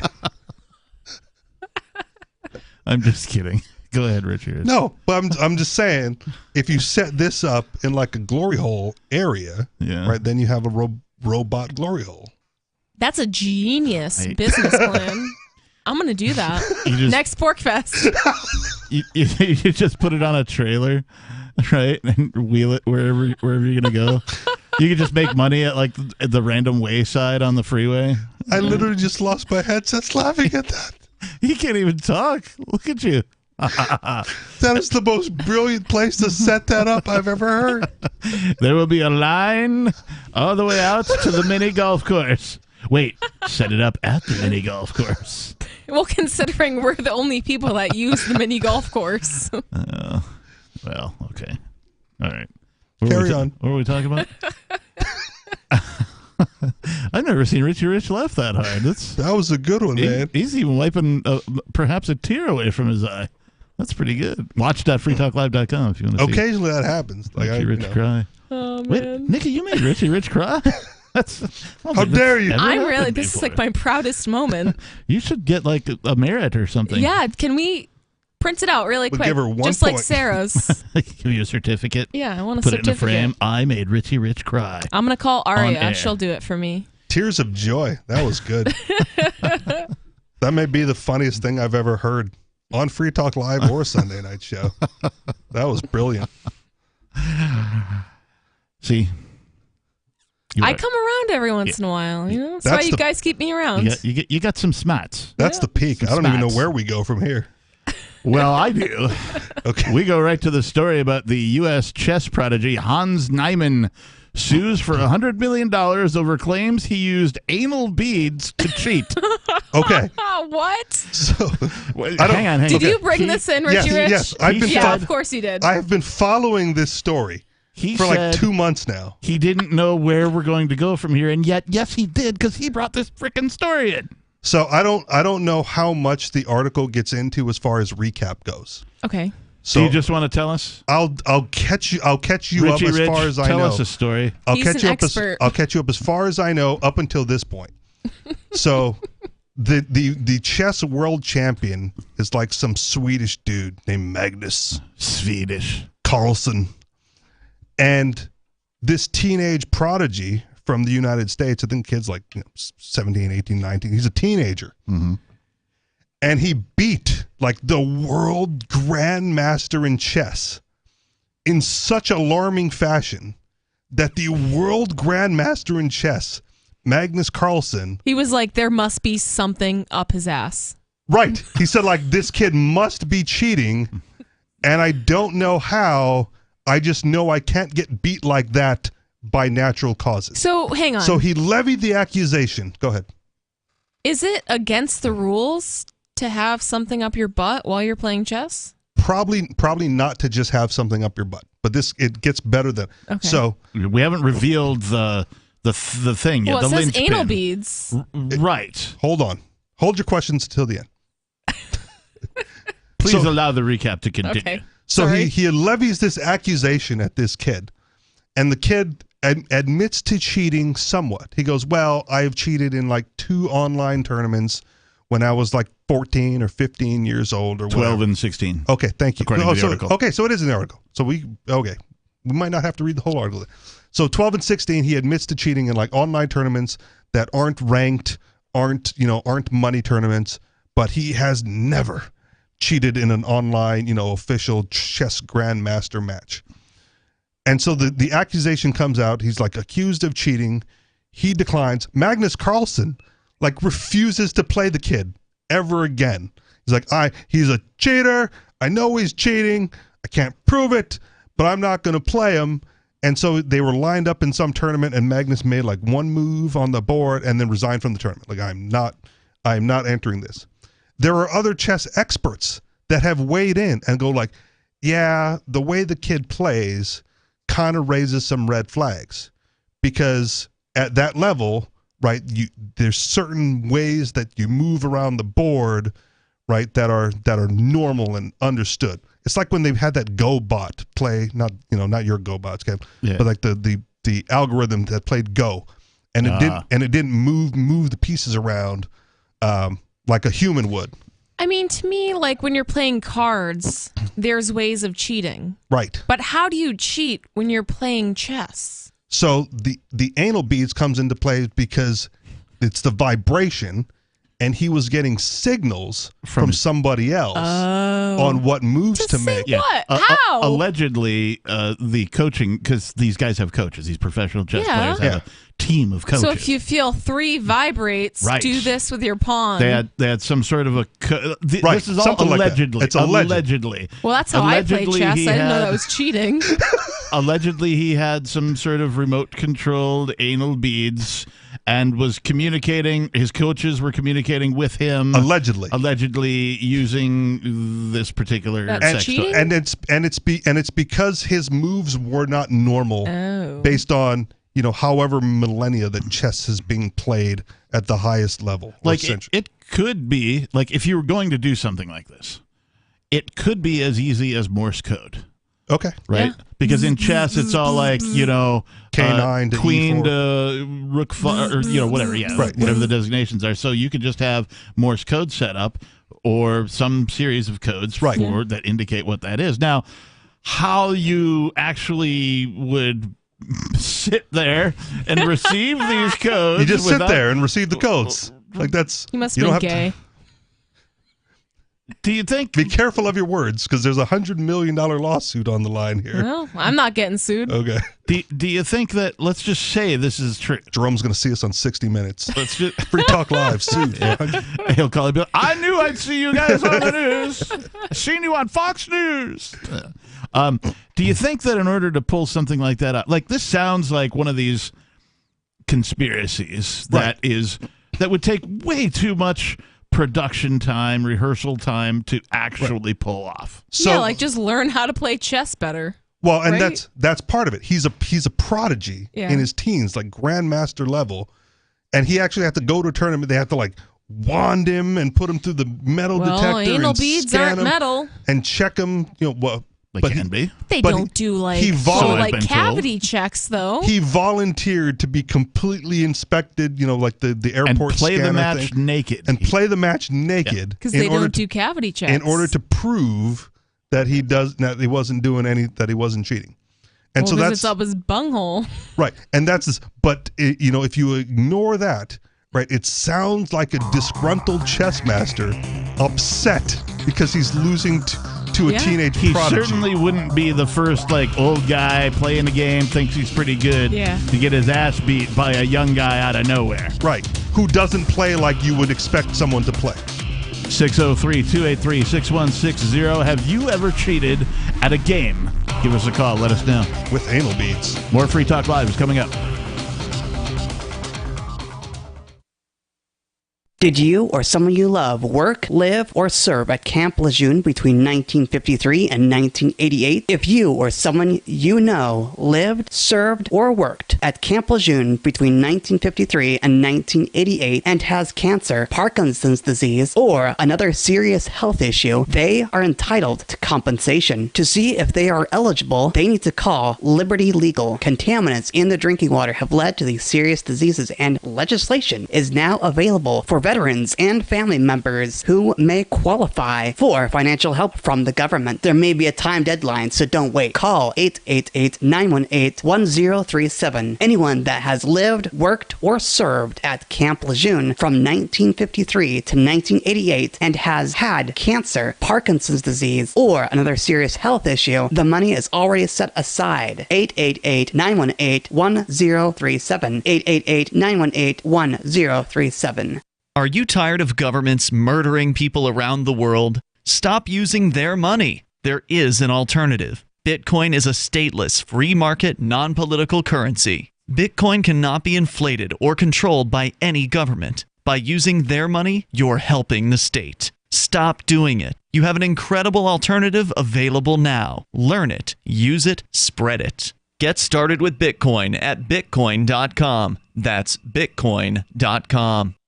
What if you want to hear the latest episode of Free Talk Live, but all you have is your phone, you forgot to download our archive, and you have no data connection? You can call our Listen line at 641-793-0191. That's a long-distance number, so you may incur charges. If not, listen as long as you want. 641-793-0191. The Free Talk Live Listen line, 641-793-0191.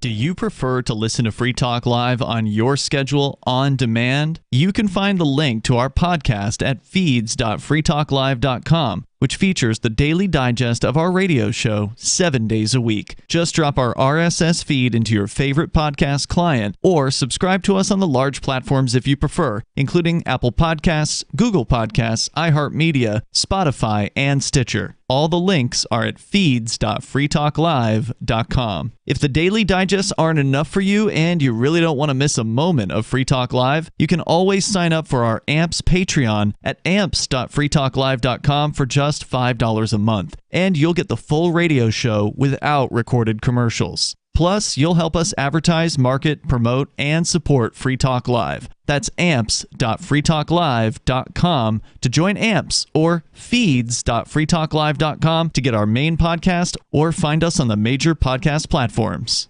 Tired of cancel culture? Sick of mega tech corporations holding an axe over your head? Join the LRN.FM Matrix chat server. It's self-hosted, so no one else can tell us what to do or say. Don't like the existing channels? You can make your own. You can even connect into some of our channels from other Matrix servers. It's federated. For the full LRN.FM Matrix experience, though, you should join our server via the step-by-step instructions at chat.lrn.fm. chat.lrn.fm. Looking for a great real estate investment? Consider New Hampshire, which is ground zero for the Liberty Movement. Your first call should be to Mark Worden from Porcupine Real Estate. He's more than just a real estate agent. He's your New Hampshire concierge. Where are the best places to live? Do you want farm, city, the burbs, or forest? Do you want a duplex or multifamily building so that renters pay your mortgage? There are homes in all price ranges in New Hampshire, and Mark can help with financing too. Invest in Liberty and property. Mark Worden can help. PorcupineRealEstate.com. You can help spread the ideas of liberty with our Patreon for just $5 per month at amps.freetalklive.com.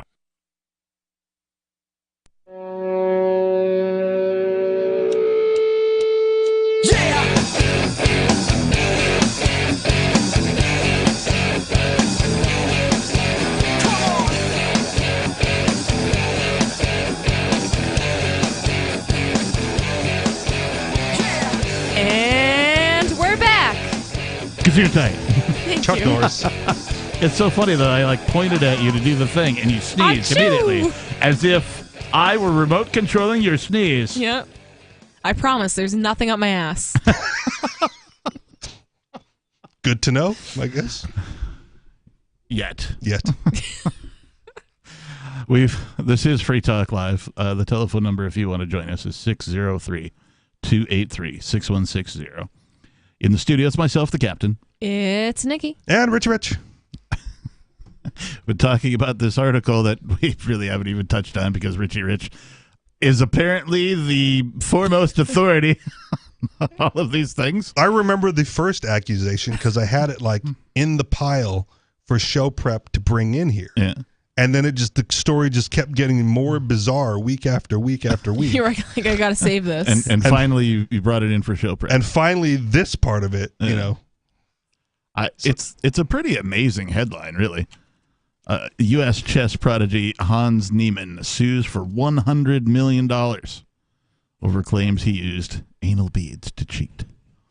So the bullet points here are: American teenage chess prodigy Hans Niemann has sued Norwegian Grandmaster Magnus Carlsen, Chess.com, and 3 others for defamation. He claims they sought to blacklist him by claiming he beat Carlsen by using the anal beads to cheat. Weeks after the incident, Chess.com released a report claiming Niemann had likely cheated in hundreds of games. See?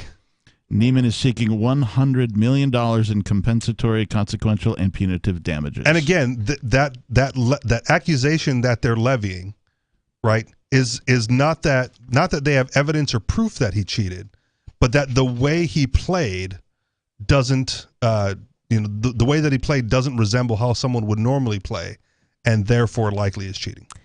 Well, do they have evidence? No, they just. So that's why he's suing. They have the moves that he made correlated with what other grandmasters would do in that situation, and they went, no, this isn't a human move. So I'm just wondering how they came to the conclusion of anal beads. Right. Like why would that be the first thing that you think of? Well, that's probably why they're getting sued. But because how else were you going to signal him? Right? You're playing one-on-one. He's sitting right in front of you. He's getting signals from somewhere. It's not like baseball. He's not stealing signals from the coach on the sideline. Yeah. Like how would you let someone know? Is it an earpiece in his ear? Well, you could easily see that, right? Is it a wrist, a vibrating wrist strap? Well, you could, Yeah. Where are you going to hide this vibrating device that gives you the signals? Well, maybe he doesn't have any vibrating device. Maybe he's literally a prodigy and he's just great at playing chess. That's why he's suing. Okay. There's some more bullet points here that might be interesting. Carlson created Player Magnus, a lucrative global brand that he merged with Chess.com in an $83 million deal to monopolize the chess world. On September 4th, he taunted Carlson in an interview after beating him, and this caused the Norwegian to snap, and he maliciously retaliated against the teenager. The defeat robbed Carlson of solidifying him as the greatest chess player of all time, which would have made his empire more valuable. Carlson then... Poor guy, if you lost fair and square. Carlson then falsely and baselessly accused Niemann of cheating after he was unable to accept the reality of his unexpected loss. Yeah, heartbreaker, right? The greatest chess player that ever lived, building your brand, and this 17-year-old comes out of nowhere and puts a hurting on you in front of the world and chess.com. Yeah, we don't know how he's cheating, but we know he's cheating. Niemann was accused of using vibrating anal beads to communicate with his coach during a September 4th tournament against Carlson. Where do you come up with that as the idea? That's what I'm saying. Yeah, like, why is that what they would assume? Well, and again, that's why he's getting sued, right? Because that's it's so ridiculous. It's not so. It's so ridiculous and so accusatory that if the reputation of this kid is on the line, it almost makes me think the other guy has done this before. I know this is how he's cheating because this is how I cheat all the time. Right. Yeah, he learned it from me, right? That's my move. Vibrating anal beads. That's my move. He's taking my shtick, right? The chess prodigy previously declared he would play naked to prove doubters wrong after rumors suggested he could have used the vibrating anal beads controlled by a third party to determine the best move to make in his match against Carlson. Even if he was naked, you wouldn't see him. Well, you'd see the little string coming out to get him out. Not always. All right. Not necessarily. I don't know how you're going fishing to get those out if you don't got the little pull tab. Yeah. Well, I've seen, so I follow this, not to get off topic, I follow this Instagram page. It's about a radiologist. And every Friday, I forget what they call it, but it's a funny name. But every Friday, nurses and other radiologists upload their x-rays of people that get things lost up their butt. Right. So you're suggesting that not only is he using anal beads, I'm not suggesting anything. He's got to go to the hospital to get them removed to cover his tracks. Well, yeah. The internet does have there are the Instagram that you're talking about. There are other websites and things like that sort of keep dibs on this kind of stuff, right? You've heard of Elf on a Shelf. Well, here's Elf in Yourself, for example. Sir, that's an apple. Carlson's unprecedented actions, coupled with his unfounded accusations, sent shockwaves through the chess world. See? And instantly thrust Niemann into the center of what is now widely reported as the single biggest chess scandal in history, the lawsuit reads. Maybe that was in the lawsuit? Yeah, maybe it was, yeah. Maybe this is all just a conspiracy to get chess in the press. You know what? Because who watches chess? It's working because I don't follow chess. Now you do. I barely follow it now. This is the only chess story I'm ever going to be interested in. I certainly until could it not gets have more told salacious. you who the current and challenging grandmasters were of the chess world until today. Gary Kasparov is like the only name that matters to. I couldn't even name one. Oh, he was the one that was. Besides myself, but. He was the one that like played the was it Deep Blue, the first like human versus machine chess tournament. Okay, yeah. Cool. The lawsuit alleges that Carlson's actions were financially driven. His player Magnus Brand merged with Chess.com. We already talked about that. Magnus Brand, the largest chess player in the world. Defendant Nakamura is one of Chess.com's influential streaming partners that posted content to amplify Carlson's accusations with numerous additional defamatory statements. Meanwhile, Chess.com executive Rensch, R-E-N-S-C-H, is accused of releasing defamatory reports to bolster Carlson's unsubstantiated defamatory accusations that Neiman cheated against him in the Sinquefield Cup. I'm probably mispronouncing that, but apparently that's the chess championship. All right. Neiman arranged to play against teenage grandmaster Vincent Keimer in Germany, but Keimer later refused to play after the cheating allegations. Yeah. So that's defamatory right there, because now the guy can't get legitimate matchups because he's been blackballed and branded as a cheat. Blacklisted. Yeah. Okay. 603-283-6160. Do you think this guy is a cheat? Yep. Give us a call. Let us know. More Free Talk Live is coming up. Did you or someone you love work, live, or serve at Camp Lejeune between 1953 and 1988? If you or someone you know lived, served, or worked at Camp Lejeune between 1953 and 1988 and has cancer, Parkinson's disease, or another serious health issue, they are entitled to compensation. To see if they are eligible, they need to call Liberty Legal. Contaminants in the drinking water have led to these serious diseases, and legislation is now available for veterans and family members who may qualify for financial help from the government. There may be a time deadline, so don't wait. Call 888-918-1037. Anyone that has lived, worked, or served at Camp Lejeune from 1953 to 1988 and has had cancer, Parkinson's disease, or another serious health issue, the money is already set aside. 888-918-1037. 888-918-1037. From Feature Story News in New York, I'm William Denslow with the Week in Review. This week, the United Kingdom heard another resignation speech from a Conservative Prime Minister. Liz Truss is the fourth leader to step down since 2016. She lasted just 6 weeks in office, the shortest tenure of any Prime Minister. The Conservative Party is beginning the process of choosing a new leader, who will also become the next UK Prime Minister. The winner will be chosen by October 28th, and Conservative MP Robert Halfon says the party has to get it right. Either rightly, in my view, we face electoral oblivion, or we take a last chance from the public and make sure that we get a leader, one who will be a unifier, also that will govern with integrity. Throughout the week, Russian missiles have struck key pieces of Ukrainian infrastructure. The country's President Volodymyr Zelensky says 30% of power stations have been destroyed. Kyiv, the US and its allies say many of the attacks were conducted using Iranian-made drones, a charge both Moscow and Tehran have vehemently denied. Ukraine's called on its partners to send more air defence systems. Germany delivered the first of 4 of the systems to Kyiv earlier this month, a move welcomed by President Zelensky, who says more of the defence technology is needed to protect civilians from attacks. From Berlin, Trent Murray has more. The German-made air defence system was handed over by Berlin in recent weeks to Kyiv following Russia's aerial bombardment of multiple cities.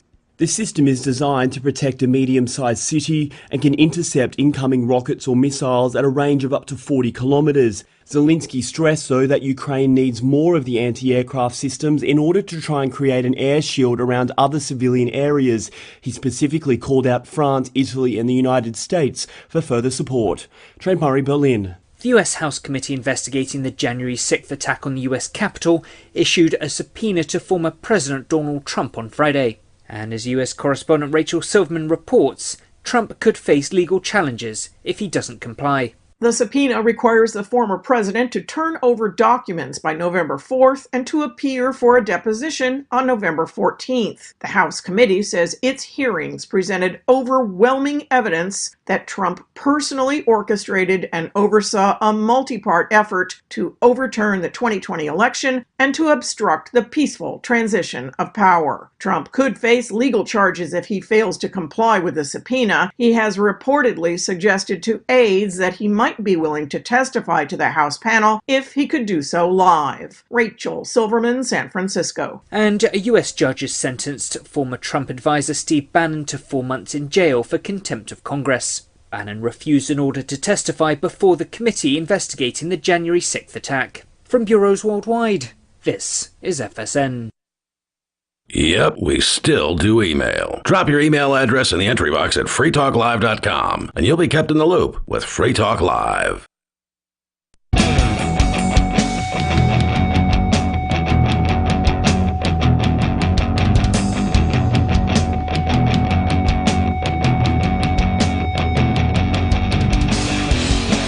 And we're back.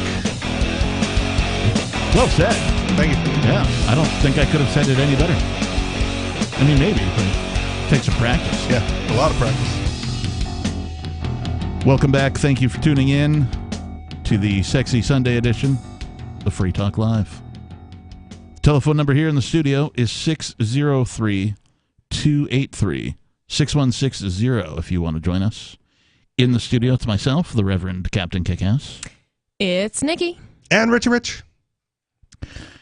So we've been talking about this article from dailymail.co.uk or co.uk, depending on, if you want to pronounce it or spell it, where apparently a teenage chess prodigy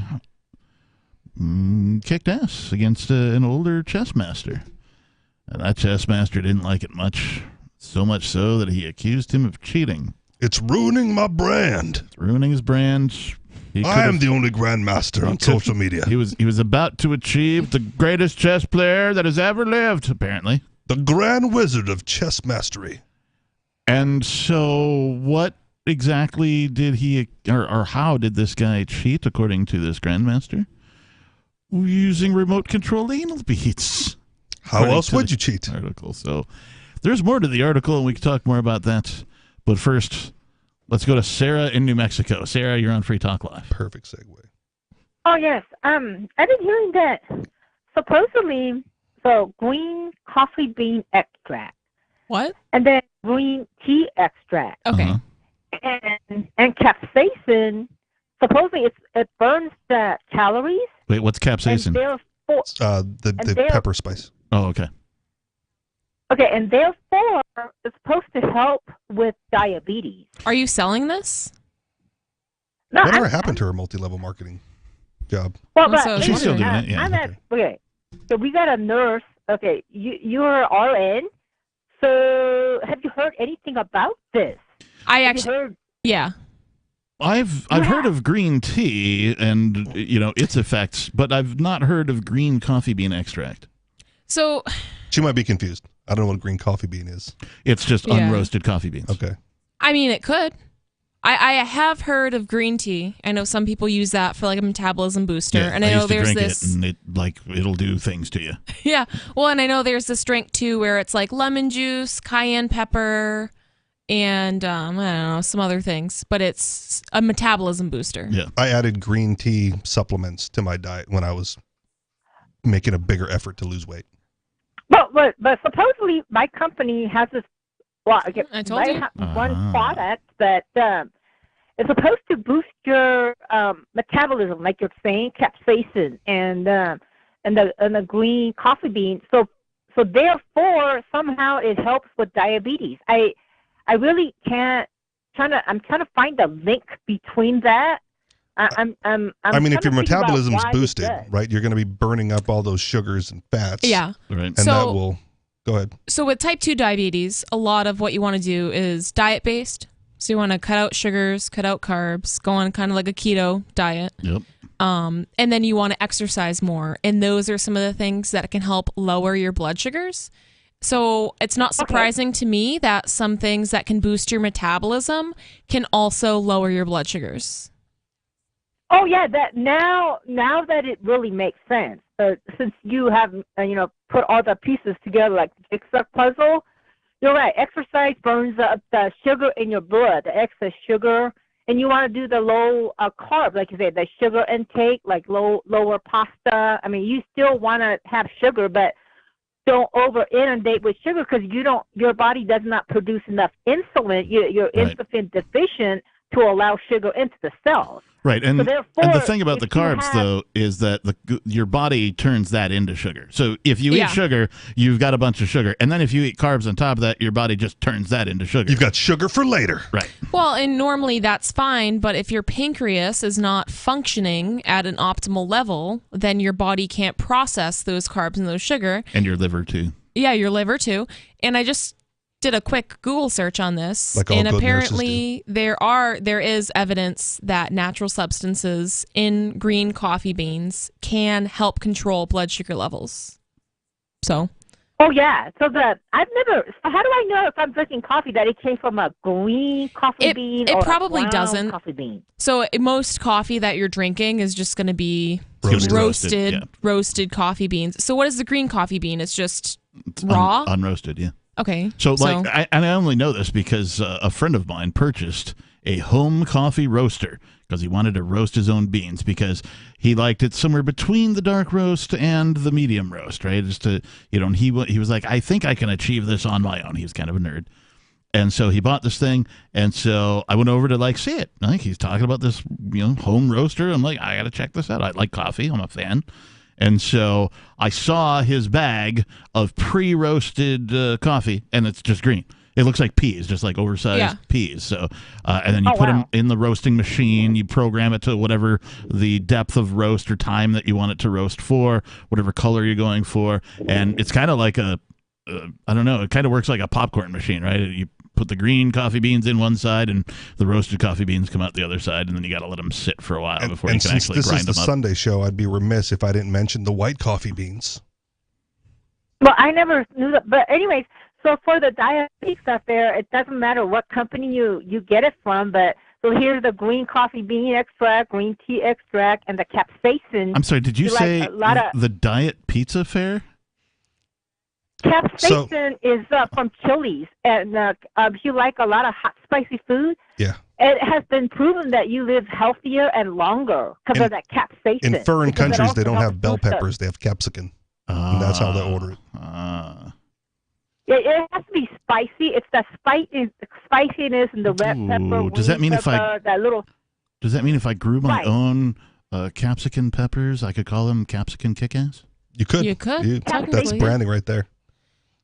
So And capsaicin, so that if you eat plants, it helps you to use up your sugar, metabolize your sugar faster. So that diabetics, if you're listening, that might be something that help you, other than the medication that you see on the commercials. Those things have more side effects. Sure. I do want to make sure our listeners know, though, that both coffee and green tea also act as diuretics. So be very careful. Well, so does metformin. with your consumption. And Sarah, thank you for the call. We appreciate it. one quick thing about Sarah and her, her business. Yeah.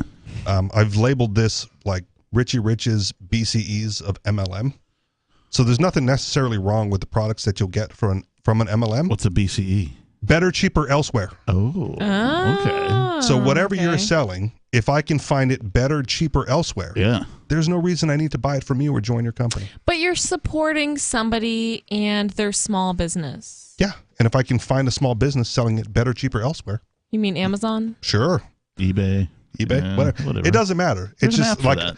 a lot of MLM products, right, aren't necessarily bad, and there's nothing wrong with multi-level marketing as a concept. Right. For me personally, as the consumer, right, if you're trying to get me to sign up for your MLM or sell me your product from your MLM, it has to be so unique that I can't find it better, cheaper elsewhere. Right. Okay.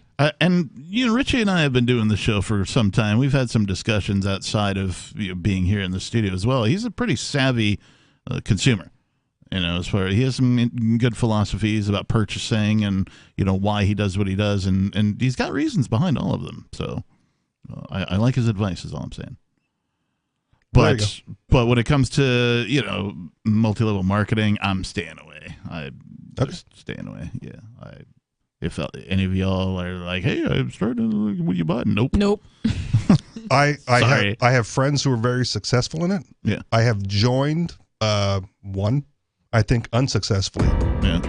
And one of the big ones, I'll just say the name, like Melaleuca. In Hawaii, the guy who was big on Melaleuca just opened up a retail shop that only sold to people who subscribed. Yeah. So, it's viable, just not for most people. I think that's the one that Sarah's involved in. Melaleuca? Yeah, okay. I believe so. 603-283-6160. Are you involved in a multi-level marketing? Give us a call. We have some good news. The indictments against Ross Ulbricht in the District of Maryland were dismissed with prejudice, meaning they can never be refiled. This is especially good because those indictments contain the only charge ever made that Ross engaged in murder for hire. This was a serious allegation that Ross Ulbricht denies. It was never prosecuted or ruled on by a jury, but was trumpeted by the federal government and the media as if it were proven fact. The Maryland court held these indictments for almost 5 years, poisoning Ross's case and leaving him under a cloud of unproven allegations. As explained in Ross's appeal to the Supreme Court, the fact that the judge used these allegations to give Ross a draconian sentence of double life without parole violated his Sixth Amendment right to a jury trial. Judges are required to issue sentences based on convictions decided by a jury, not unproven allegations never even charged at trial. Although this is a positive development, the dropped indictment will not set Ross free. Now, a presidential pardon is Ross's only hope of freedom. Sign the petition at freeross.org. freeross.org. Have you had enough of the big-name web hosting services that are long on promises but short on bleeding-edge features, uptime, and customer service? Try Agorist Hosting, the agile web host that offers full concierge service from website redesign, full e-commerce solutions, custom apps for your Shopify store, IPFS integration, and more. Agorist Hosting is ready to take your web presence into the future. To get started, head over to agoristhosting.com. If you want to know the latest about Free Talk Live before we go on the air, all you need to decide is how you want it delivered. It's your choice. Visit news.freetalklive.com to receive our usually weekly news updates by email. Plus, we have a Twitter account at twitter.freetalklive.com, and you can follow us on the decentralized Mastodon platform at toot.freetalklive.com. So please follow us at toot.freetalklive.com and sign up for our emails at news.freetalklive.com. Excuse me, is this where I get a license to start a new business? I wouldn't be hasty. You have to get a license to go out of business, too, you know. Oh, well, look, I've invented this little anti-gravity machine, see? Oh, is that why you're walking 2 inches above the floor? Oh, yes, it's very comfortable. It saves on shoe leather. Yeah, well, you have to fill out these forms and report to the Human Services Department of Manpower Orientation and register with the Fair Employment Practice Commission, the Wage and Hour Division of the Employment Standards Administration, the State Sales and Income Tax Division, the Internal Revenue Service, and the Social Security Administration of the Department of Health, Education, and Welfare, and, of course, OSHA. OSHA? I thought that was a little town in Wisconsin. You'll find out. Say, floating around like that could be dangerous. Have you checked with the Consumer Product Safety Commission? Well, not yet. Come to think of it, you actually are flying, aren't you? Look, you need to go over to the Federal Aviation Administration and the Transportation... It's very hard to get anything done these days if you're in business, but free enterprise built this country. Think what could happen if we don't keep it free. A public service of this station and the Center for the Defense of Free Enterprise, Bellevue, Washington. Besides, we just can't have people floating about unregulated, you know. What if you want to hear the latest episode of Free Talk Live, but all you have is your phone, you forgot to download our archive, and you have no data connection? You can call our Listen line at 641-793-0191. That's a long-distance number, so you may incur charges. If not, listen as long as you want. 641-793-0191. The Free Talk Live Listen line, 641-793-0191. So you've signed the Shire Society Declaration and are planning your move to New Hampshire to be around more liberty-oriented people. Next, sign up for the Shire Society Forum at forum.shiresociety.com. There are a bunch of people there who are already in the Shire, and they want to meet you. If you're already in the Shire physically, you should also come by the forums. Remember, not everyone uses Facebook. New people are signing up for the Shire Society Forum every month, so drop in and say hello at forum.shiresociety.com.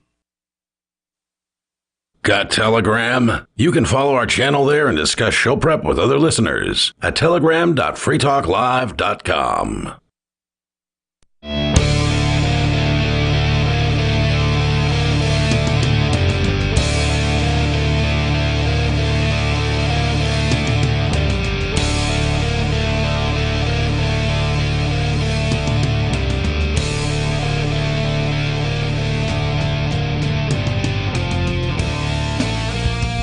And we're back. Thank you for tuning in. Thank you for listening to Free Talk Live. I just want to say real quick, I don't have anything up my nose. Okay. Glad to hear that. Me either. I have some nose hairs. Okay. Those are up my nose. So I have a nose ring. I also might have some air up in there. Okay. Sniffing pennies. Inside joke. Inside somewhere joke. I do want to say thank you to tonight's amplifier. His name is Jared Hofker. Jared is a gold level amplifier, which means he gives $10 a month. We only ask for 5, and he gives 10 over at amps.freetalklive.com. AMPS stands for Advertise, Market, Promote, and Support. What does this money go to? It goes to helping us get onto more radio stations. Currently, we're on somewhere around 200 stations. We could be on 250. 300 is not out of the question. 350, maybe more. It's all up to you. If you enjoy this program, if you enjoy the hosts, the co-hosts, the perspectives that we bring on freedom, liberty, peace, prosperity, and anything else that we might be talking about, please consider becoming an amplifier over at amps.freetalklive.com. There are some perks that you get for being an amplifier. So there's some special ways you can listen to the show and some other things. That's not why you should join, of course, but those things do exist over at amps.freetalklive.com. Thank you again, Jared Hofker. We appreciate you and your support. All right, so there is more to this article, which is about this chess prodigy, this young chess master who managed to take on the big boss of the chess world. What were their names? I don't remember. Magnus Carlsen's the big guy. And he's the big boss, and who's the young kid? I'm spacing on it at the moment. Apologize. Niemann? Yep. Hans Niemann. Hans Niemann. Hans Niemann is the kid who took on the Grandmaster and apparently won. The Grandmaster took exception to it and accused him of cheating. We're not certain how this particular variety of cheating accusation was arrived at. We're assuming it's because he had used this method on his own in the past. Sounds like it. But he says... I mean, who hasn't? That just me? He claims that this new youngster used some sort of remote-controlled anal beads to receive signals from like coaching staff to tell him which moves to make. Right.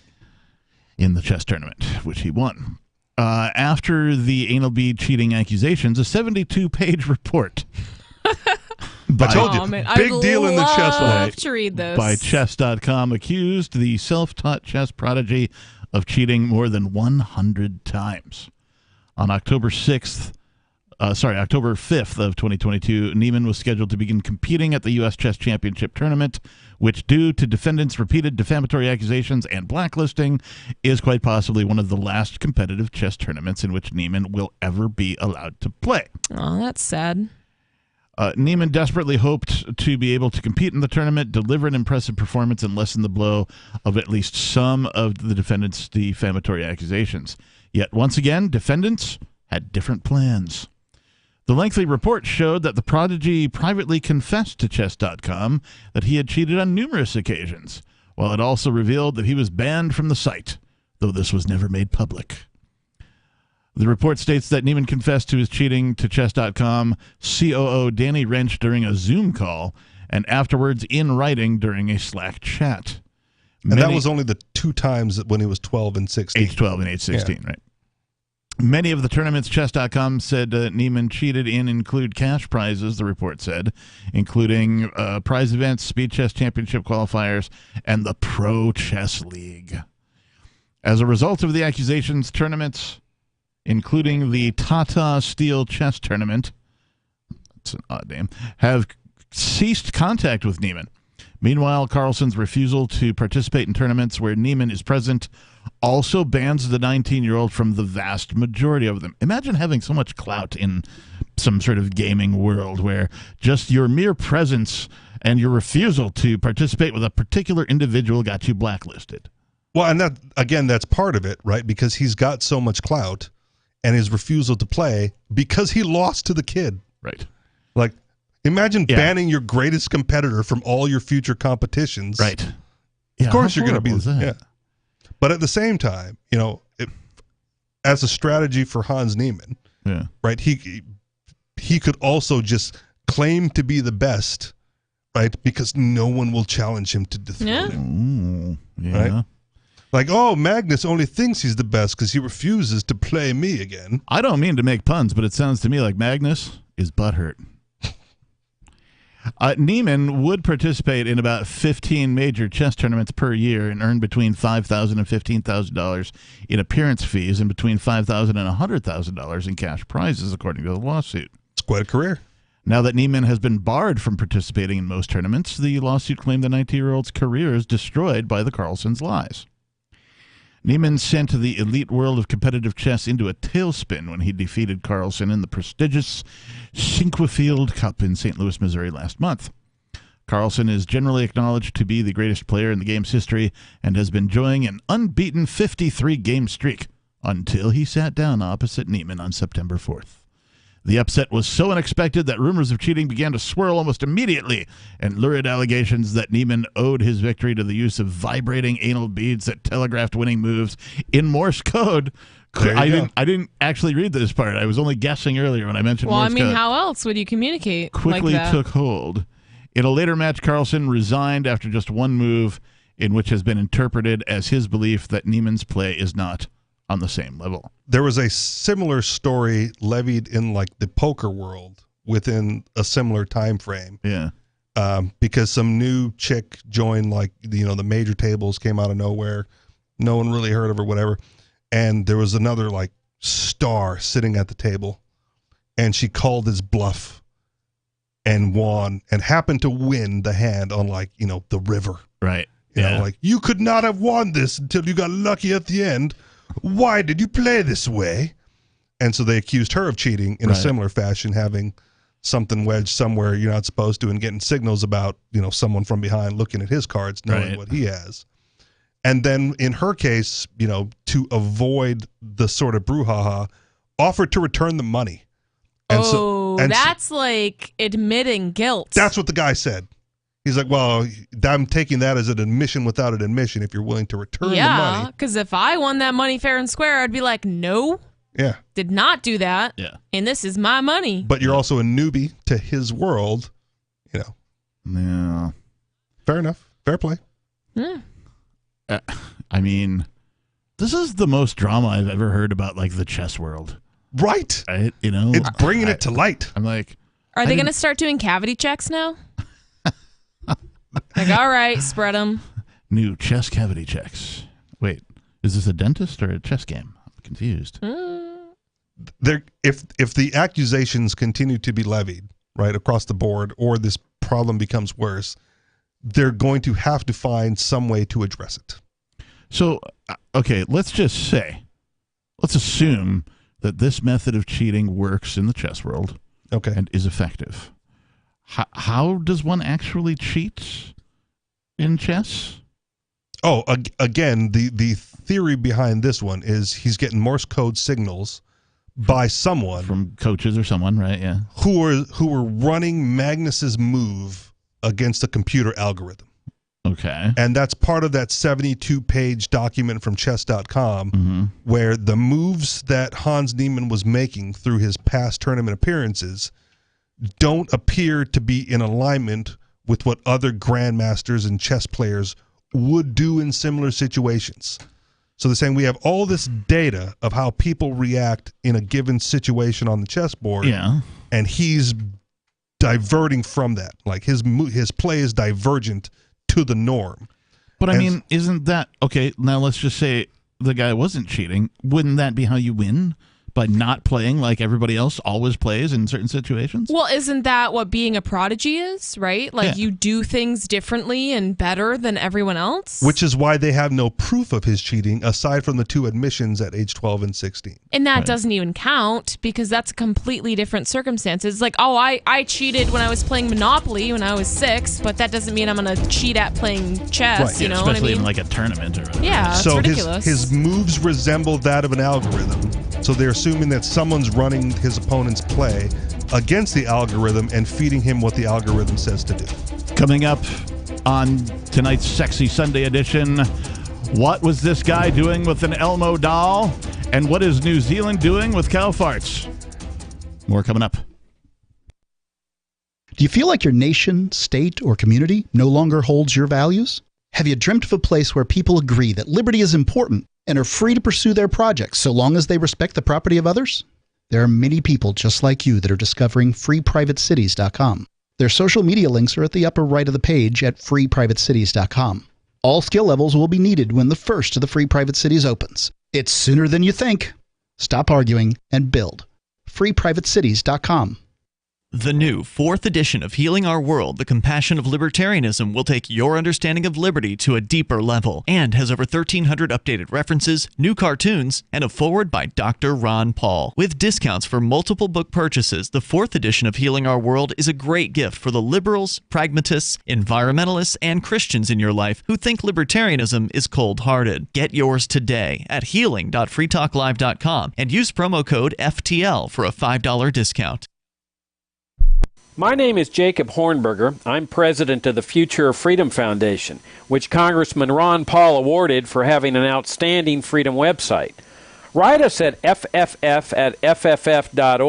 and we'll send you a free 3-month subscription to our monthly journal of libertarian essays and our booklet, Economic Liberty in the Constitution, which George Mason University economics professor Walter Williams praised in a recent column.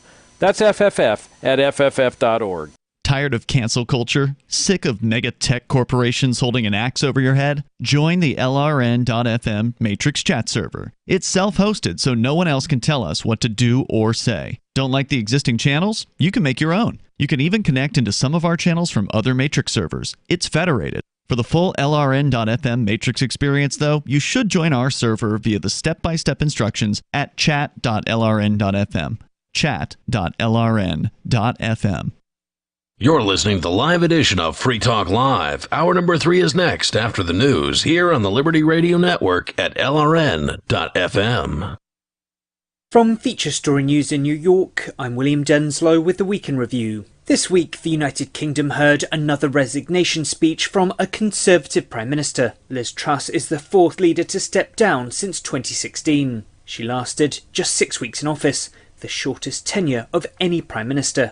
The Conservative Party is beginning the process of choosing a new leader, who will also become the next UK Prime Minister. The winner will be chosen by October 28th, and Conservative MP Robert Halfon says the party has to get it right. Either rightly, in my view, we face electoral oblivion, or we take a last chance from the public and make sure that we get a leader, one who will be a unifier, also that will govern with integrity. Throughout the week, Russian missiles have struck key pieces of Ukrainian infrastructure. The country's President Volodymyr Zelensky says 30% of power stations have been destroyed.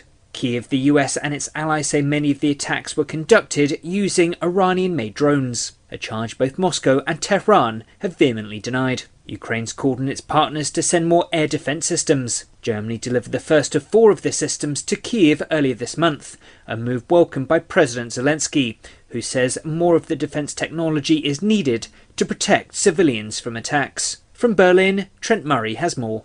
The German-made air defence system was handed over by Berlin in recent weeks to Kyiv following Russia's aerial bombardment of multiple cities. The system is designed to protect a medium-sized city and can intercept incoming rockets or missiles at a range of up to 40 kilometres. Zelensky stressed, though, that Ukraine needs more of the anti-aircraft systems in order to try and create an air shield around other civilian areas. He specifically called out France, Italy and the United States for further support. Trent Murray, Berlin. The US House Committee investigating the January 6th attack on the US Capitol issued a subpoena to former President Donald Trump on Friday. And as US correspondent Rachel Silverman reports, Trump could face legal challenges if he doesn't comply. The subpoena requires the former president to turn over documents by November 4th and to appear for a deposition on November 14th. The House committee says its hearings presented overwhelming evidence that Trump personally orchestrated and oversaw a multi-part effort to overturn the 2020 election and to obstruct the peaceful transition of power. Trump could face legal charges if he fails to comply with the subpoena. He has reportedly suggested to aides that he might be willing to testify to the House panel if he could do so live. Rachel Silverman, San Francisco. And a US judge has sentenced former Trump advisor Steve Bannon to 4 months in jail for contempt of Congress. Bannon refused an order to testify before the committee investigating the January 6th attack. From bureaus worldwide, this is FSN. With FSN Spotlight, I'm Simon Marks. Today, the crisis in Britain's governing Conservative Party after the resignation on Thursday of Liz Truss, destined now to become the country's shortest-serving Prime Minister in history. With candidates saddling up for yet another Conservative Party leadership race, the face of economic policies unveiled by Truss and then days later reversed hangs in the balance. Sir Anthony Selden is a political scholar in the UK whose book, The Impossible Office, charts the history of a variety of prime ministers. Liz Truss, he says, dug her own political grave. It's totally of her own making. In a way, how dare she come in at a moment of such volatility in the country and do something which so many people said would have catastrophic consequences. Had she gained people's trust and confidence and respect and then introduced it, as Margaret Thatcher did with her trade union reforms, rather than blasting in, trying to do it all in one go, she could have taken her time and done the things that many people wanted to see being done and perhaps should well have been done and long overdue, and she'd have got it through without this massive reaction. Who will follow her? Party grandees say we'll know the answer on October the 28th, but it's far from clear that another leadership contest will resolve the turmoil within the Conservative Party. With FSN Spotlight, I'm Simon Marks. FSN is an independent source of news for TV, radio and digital networks worldwide. You can find more of our minute-by-minute updates on Twitter. Follow us there at Feature Story. And we have a wealth of audio and video stories from our global news bureaus on Facebook. You can find us there by following Feature Story News. Stay tuned for further updates right here. But for now, that's the latest Feature Story News. William Denzelo reporting. Following the news this week that recording artist and industry magnate Bob Dylan would be laying off 2,000 workers from his Muscatine, Iowa songwriting factory in an effort to streamline his music-making operations, The Onion spoke with veteran factory worker Travis Felton, who received a pink slip earlier today. I've been working on the lyric assembly line for 25 years now. Punch in each and every morning, make sure the words are complex and poetic. And yesterday, the foreman calls me into his office to tell me that the company is reducing headcount. They're giving the whole rhyming section the boot. What Mr. Dylan and the other suits don't understand is that here in Muscatine, songwriting is all we have. And we've been doing the best damn Dylan songs in the world for over 50 years, and now they're trying to take that away from us. I don't know what I'm supposed to do next. Well, I guess I could see if they're hiring over at the Tom Petty factory in Hurstville. Lord knows I hoped it'd never come to that. This is the Onion News Network.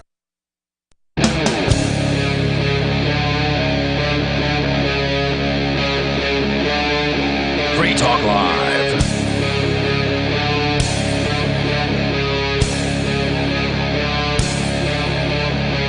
And we're back. Back to talk. Live. What kind of talk? We talk free. We talk live on the radio, with or without you, and them and our callers. Here on Free Talk Live. The telephone number in the studio, if you would like to join us, is 603-283-6160. Again, the telephone number 603-283-6160.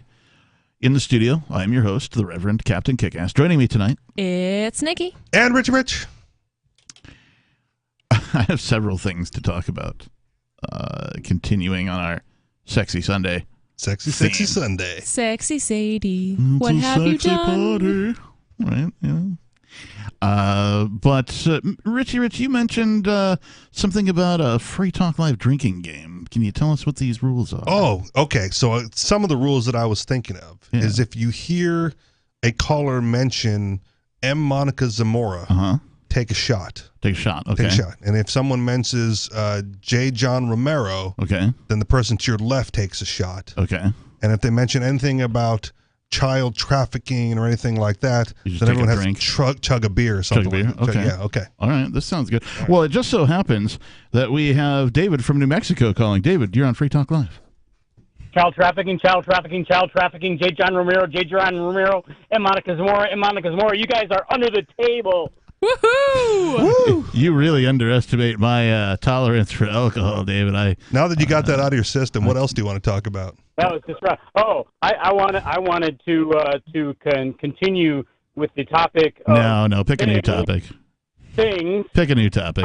I don't want you to continue with it. Don't continue. No. Well, don't continue. This isn't about anal beads. It's about anal judges. Probably be better if it were. Stick with the theme. The theme is things up your ass. Yeah, no, we can't say that on the radio. That was profane. David. I know we said it on the radio, and our producers gave us a nasty gram, and so I can't have you saying that on the radio either. I'm sorry. We have been reprimanded once tonight already. Yeah. Sorry, David. You lose. Well, at least we got to drink. Quite a bit if you were playing along at home. Thanks for playing along with the Now home that game. I'm out of booze, great. Well, you know. I'm just kidding. I didn't drink. So I do drink, just not during the show. Yeah, I try not to. Let's move along to this from thesmokinggun.com. Jury convicts man for vile act with Elmo. Wait, the puppet? The doll. Oh. The Tickle Me Elmo? The character. Yeah. He's a real character. The person. The person. With the Elmo, the person. There's a bit manipulating the puppet somehow. No, he's a real person. Puppets do have something up in them, so to speak. Can't say those words on radio. Cavity.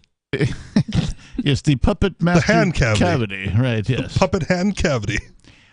There's a creepy picture of a guy wearing what looks like a flower-printed face mask, carrying a red Elmo doll into a room with what looks like a very small child's daybed, or perhaps a crib with one end sort of lowered. Is this the Vaccinate Me Elmo doll? He needed some privacy with the doll. I love compliance. He was wearing a mask with a stuffed animal. Oh my gosh. Alone. That's hilarious, Nikki. It's two. October 12th. A jury yesterday convicted a Michigan man, not a Florida man. Michigan man. Now we're going to get calls from the... Major Payne. Yeah. No, don't. Tom of the Cat is my name. And I say unto thee. A jury yesterday convicted a Michigan man of aggravated indecent exposure. This is normal in places I go to in Michigan. What's the problem, Captain? For using a Tickle Me Elmo doll to masturbate while he was inspecting a residence on behalf of a potential purchaser. Oh. The chutzpah of that guy. Like on the job, on the clock. You're going to love his name. Kevin Van Loven. It's not a real name. It's probably Van Leuven, but okay. It's spelled VANLUVEN, right? Which just, it reminds me of like the Candy Van. Or like McLovin on right. Superbad. Right, but you don't even have a first name? It's just McLovin? Well, just McLovin. And we've covered a story here previously on Free Talk Live about a person or persons who make love to vehicles. Oh, yeah. Oh, I saw that My Strange Addiction. Yeah, so, like, I mean, last names used to be who you were or what you did. Yeah. Ken Van Leven? Or Kevin Van Leven? Dickinson? Who knows? Anyway, Kevin Van Leven, age 60, was found guilty of the misdemeanor following a one-day trial in Oakland County Circuit Court. One-day trial. Scam. The jury acquitted Van Leven of malicious destruction of property, also a misdemeanor. Judge Phyllis McMillan scheduled Van Leven's sentencing for December 2nd. The indecent exposure count carries a max penalty of 2 years in prison and a $2,000 fine. Wait a minute. If he was the only one there, how is that indecent exposure? He didn't expose himself to anyone. Van Leven, who works as a home inspector, was arrested last year after the owners of a suburban Detroit home contacted cops to report that a nanny cam recorded Van Leven pleasuring himself inside the residence. Van Leven was inspecting the Oxford Township home on behalf of a potential purchaser. The home's owners had let Van Leven, another inspector, the buyers, and a real estate agent into the property. When the inspection began, the owners and their two small boys left the three-bedroom house. After 2 hours had passed, homeowner Jada Dodson remotely accessed her home security cameras to check on the progress of the inspection. Surprise, surprise. What is he doing? At a court hearing last year, Dodson testified that she saw Van Leven remove a Tickle Me Elmo doll that had been among the stuffed. So it wasn't even his doll. Right. It was the doll of... Oh, my gosh. Van Leven removed a Tickle Me Elmo doll that had been among the stuffed animals stored in a small teepee tent in the bedroom of Dodson's 2-year-old son. Oh, God. Van Leven then allegedly unzipped his pants and began masturbating in our son's closet with his Tickle Me Elmo, Dodson recalled. The above surveillance still shows Van Leven holding the Elmo doll. I try to empathize with people in these stories. Very, very subtly. Are you? I'm not. No, I'm struggling to I, understand. however, do not. Well, okay, maybe poor choice of words, but trying to ascertain the motivation of why someone would do that, right? He's at a all. pedo. Well, it's not even a pedo thing. It's an Elmo doll. It's an Elmo doll in the room It's of an a Elmo 2-year-old. doll. Right. In the room of a 2-year-old. Okay, so you think he's attracted to the 2-year-old and it's like getting He's his jollies attracted to the 2-year-old's toys. I get that, right? But you can be attracted to an Elmo doll. I am jumping to a conclusion, yes. Okay. You can be attracted to an Elmo doll. Can you? I'm going to give him the benefit of the doubt and say you can be attracted to an Elmo doll and have a closet full of Elmo dolls at home, which you wait to go home and take care of your business with. Well, right? It's better than molesting kids, I guess. Sure, but it doesn't even suggest that he's a pedo and is attracted to the kid. It's the doll. I mean, I would make the assumption that if you masturbate with children's toys, that you might be on some level of pedophile. Okay. Even still, you can take care of that at home. Yeah, not on the job. Not on the job, right? In someone else's home. In a 2-year-old's bedroom. In the closet. In the closet. These things all seeming to me to be less than scrupulous. Okay. Unscrupulous, perhaps? Perhaps. Okay. 603-283-6160. Have you ever been attracted to Elmo? Give us a call. This is Free Talk Live. More coming up.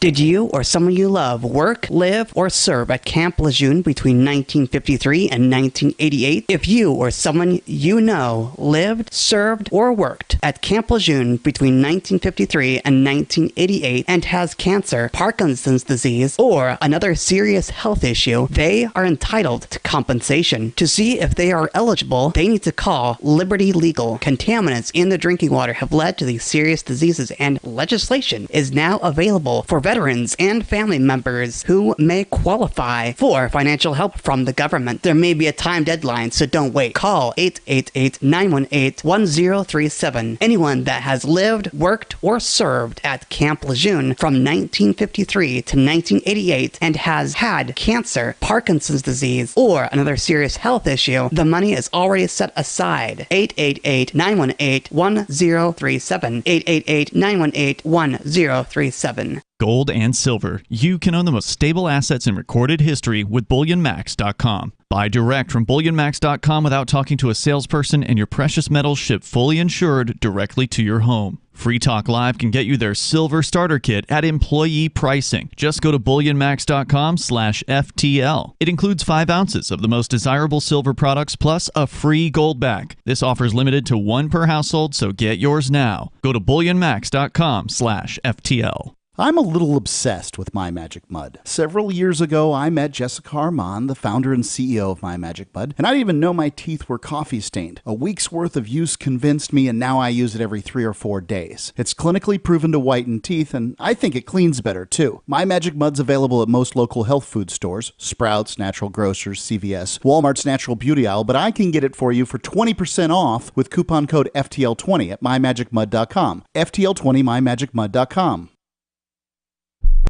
Why did you move to the Shire? I moved here to the Shire because there's other people around who take liberty just as seriously as I do. I moved to the Shire because I saw videos of people challenging authority and thought that I could get support myself.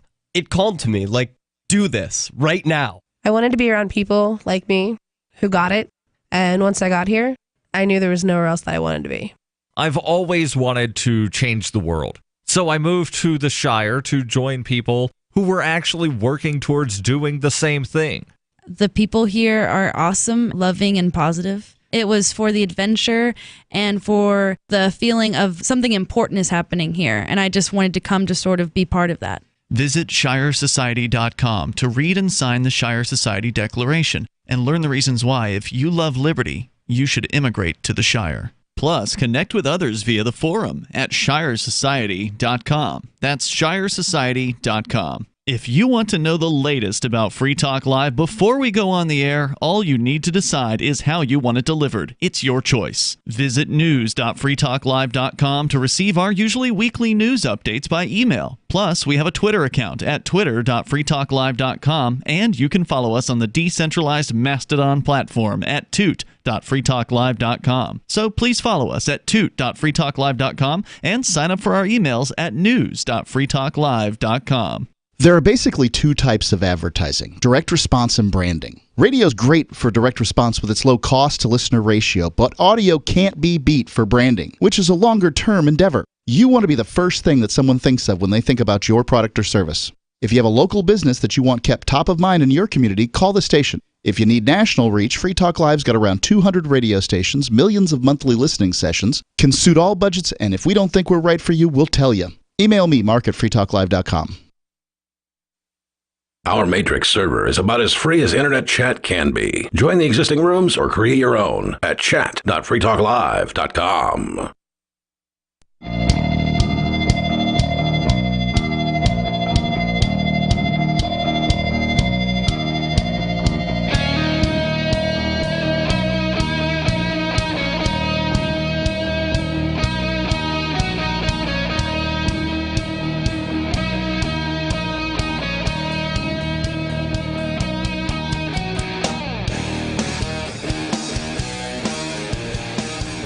And we're back. And we are Free Talk Live, a live radio call-in program, nationally syndicated. We're on the internet. We're on some satellite channels. We're on a podcast. We're on several, like in the podcast format. We're on RSS feeds. I mean, we're worldwide. Float.app. We're on Float.app. It's true. I love having that one in the back pocket. You can call in to 603-283-6160 if you would like to participate in tonight's program. In the studio, it's myself, the captain. It's Nikki. And Richie Rich. So we've been talking about this article from The Smoking Gun. A jury has convicted a man for a vile account with an Elmo doll. And we're told Elmo is officially 3 years old. Terrible. One of our crack producers has told us that Elmo is 3 years old. Elmo has been 3 years old for a long time. Yeah. If you don't know who Elmo is, just go to your favorite search engine and type in ELMO and you'll figure it out. But this gentleman, Mr. Van Loven. Not to be confused with Mick Lovin. Right, yeah, totally different guy. Apparently was caught on a nanny cam. He was a home inspector doing a pre-purchase inspection. And the current homeowner reviewed their nanny cam footage after the inspection and found him. Okay. I thought it was live. I thought they checked in on him. It doesn't actually say the timing here. I'm just assuming that it was. Fair enough. Yeah. That it was anyway. They went that makes more sense. They went to check on the video, see how the progress of the thing was going, and they found video of this particular guy in their 2-year-old's room picking up the Elmo doll and pleasuring himself with it. In fact, so much so that there's parts of this that I'm not going to describe to you on the radio. Let's just say Elmo was violated in many ways. Safe to say. The guy old puppet hole. When the guy was confronted, said he admitted to doing things with Elmo and apologized and said he was ashamed. This guy Van Lubben subsequently sought to quash both verbal and written confessions given to the police, but a judge denied his motion to suppress those statements. There were 3 pages of that. 3 pages? Yeah, so it says. He did a lot to Elmo. Apparently. Yeah. So I don't know about you, but this just, perhaps I'm jumping to conclusions. This screams pedo. Okay. Yeah, right. It does. The screen capture that they have from the alleged video footage shows the man wearing, his COVID mask or whatever. He's standing in what appears to be a child's room with Elmo still in hand. Well, now, Captain, I need to ask you a question. What do you think about furries? Because what's a furry? So a furry is a person that dresses up, typically an adult, that dresses up in a animal costume, but it's like a full body suit. Is this where they have the tail, the thing that goes in the place and it's a tail? Are those furries? I don't know. Okay. That's also a thing. They pretty much look like a giant Elmo doll, but they're different animals, dogs, cats, whatever, furry animals, full body suit. Does that scream pedo to you? I mean, if it's adult and consensual, I don't care. Okay. I think one of the things. What about Elmo? I guess Elmo's 3 years old, so he's not an adult, and he technically can't consent. It's not specifically Elmo here that screams pedo. It's that he's in the room of a 2-year-old child. Yeah. He has gone into, for lack of a better expression, their toy chest, the place where they keep a whole bunch of this. It wasn't his doll. It was the doll of the 2-year-old. So one of the things that came up during the break as I was pondering this with Nikki over here was that some people apparently get their jollies off the taboo. Yes. Right? So it's not like he could just go elsewhere and handle his business. Right. It's like people who it had to be in they want to do their thing outdoors or whatever, right? Everybody has a kink, right? Yeah. So if being in like the customer's home is his thing, then maybe that's all it is and doesn't have to scream pedo. Like it would be one thing if he were just in the customer's home somewhere and he reached into his back pocket or his backpack and pulled out his own Elmo doll, right? And went to town, right? That would be different than going into the room of a 2-year-old, obviously a young child's room, rummaging through their toy box, for lack of a better expression, grabbing the Tickle Me Elmo doll and, tickling himself with it. I mean, fair. I mean, how much closer to actual pedophilia do you have to get?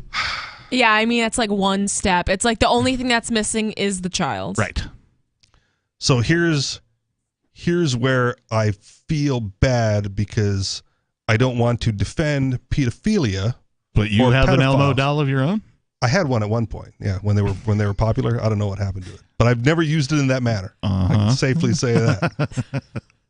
My point is, if he is indeed a pedophile, right, and has those urges, and he decides that the best course of action is to take care of himself with an Elmo doll, as opposed to an actual child, isn't that a better scenario? I mean, yes, you could say that is better.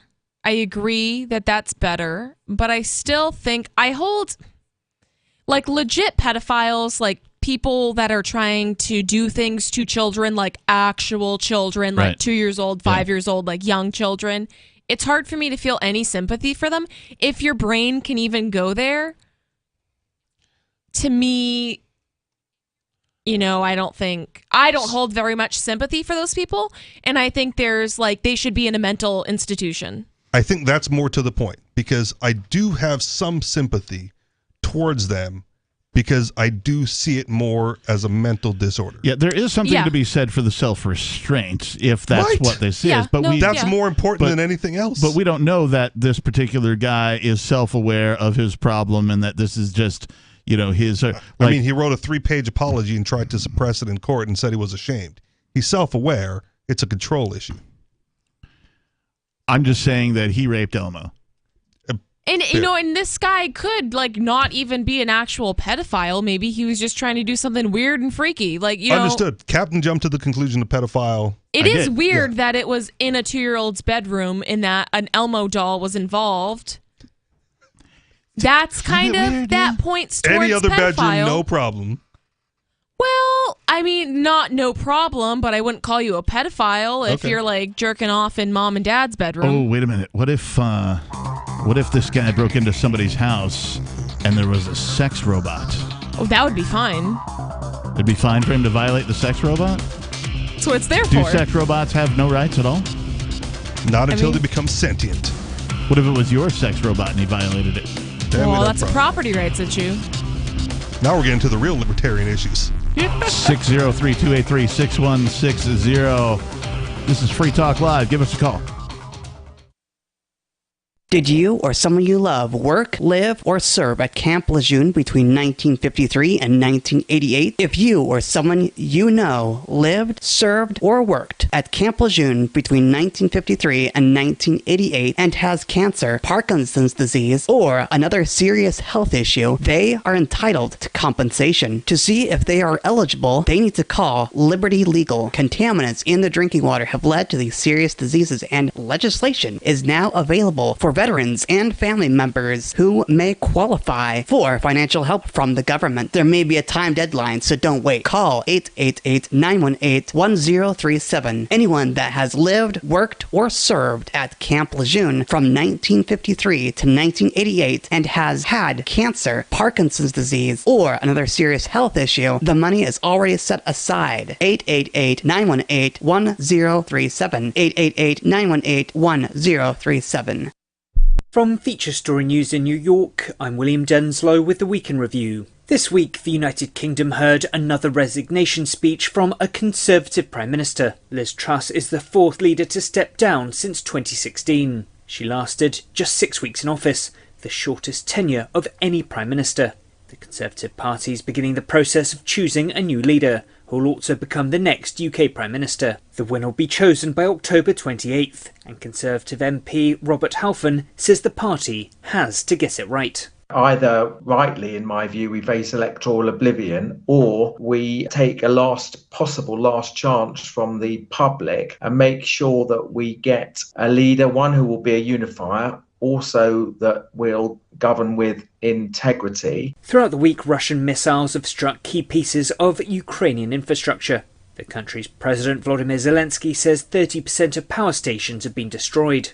Kyiv, the US and its allies say many of the attacks were conducted using Iranian-made drones, a charge both Moscow and Tehran have vehemently denied. Ukraine's called on its partners to send more air defence systems. Germany delivered the first of 4 of the systems to Kyiv earlier this month, a move welcomed by President Zelensky, who says more of the defence technology is needed to protect civilians from attacks. From Berlin, Trent Murray has more. The German-made air defence system was handed over by Berlin in recent weeks to Kyiv following Russia's aerial bombardment of multiple cities. The system is designed to protect a medium-sized city and can intercept incoming rockets or missiles at a range of up to 40 kilometres. Zelensky stressed, though, that Ukraine needs more of the anti-aircraft systems in order to try and create an air shield around other civilian areas. He specifically called out France, Italy and the United States for further support. Trent Murray, Berlin. The US House committee investigating the January 6th attack on the US Capitol issued a subpoena to former President Donald Trump on Friday. And as US correspondent Rachel Silverman reports, Trump could face legal challenges if he doesn't comply. The subpoena requires the former president to turn over documents by November 4th and to appear for a deposition on November 14th. The House committee says its hearings presented overwhelming evidence that Trump personally orchestrated and oversaw a multi-part effort to overturn the 2020 election and to obstruct the peaceful transition of power. Trump could face legal charges if he fails to comply with the subpoena. He has reportedly suggested to aides that he might be willing to testify to the House panel if he could do so live. Rachel Silverman, San Francisco. And a US judge has sentenced former Trump advisor Steve Bannon to 4 months in jail for contempt of Congress. Bannon refused an order to testify before the committee investigating the January 6th attack. From bureaus worldwide, this is FSN. You can stick it to the man and big tech. Join our FTL social mastodon at social.freetalklive.com.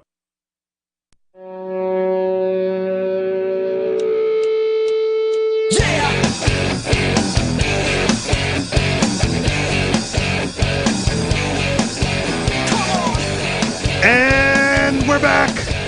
We are back. We are Free Talk Live.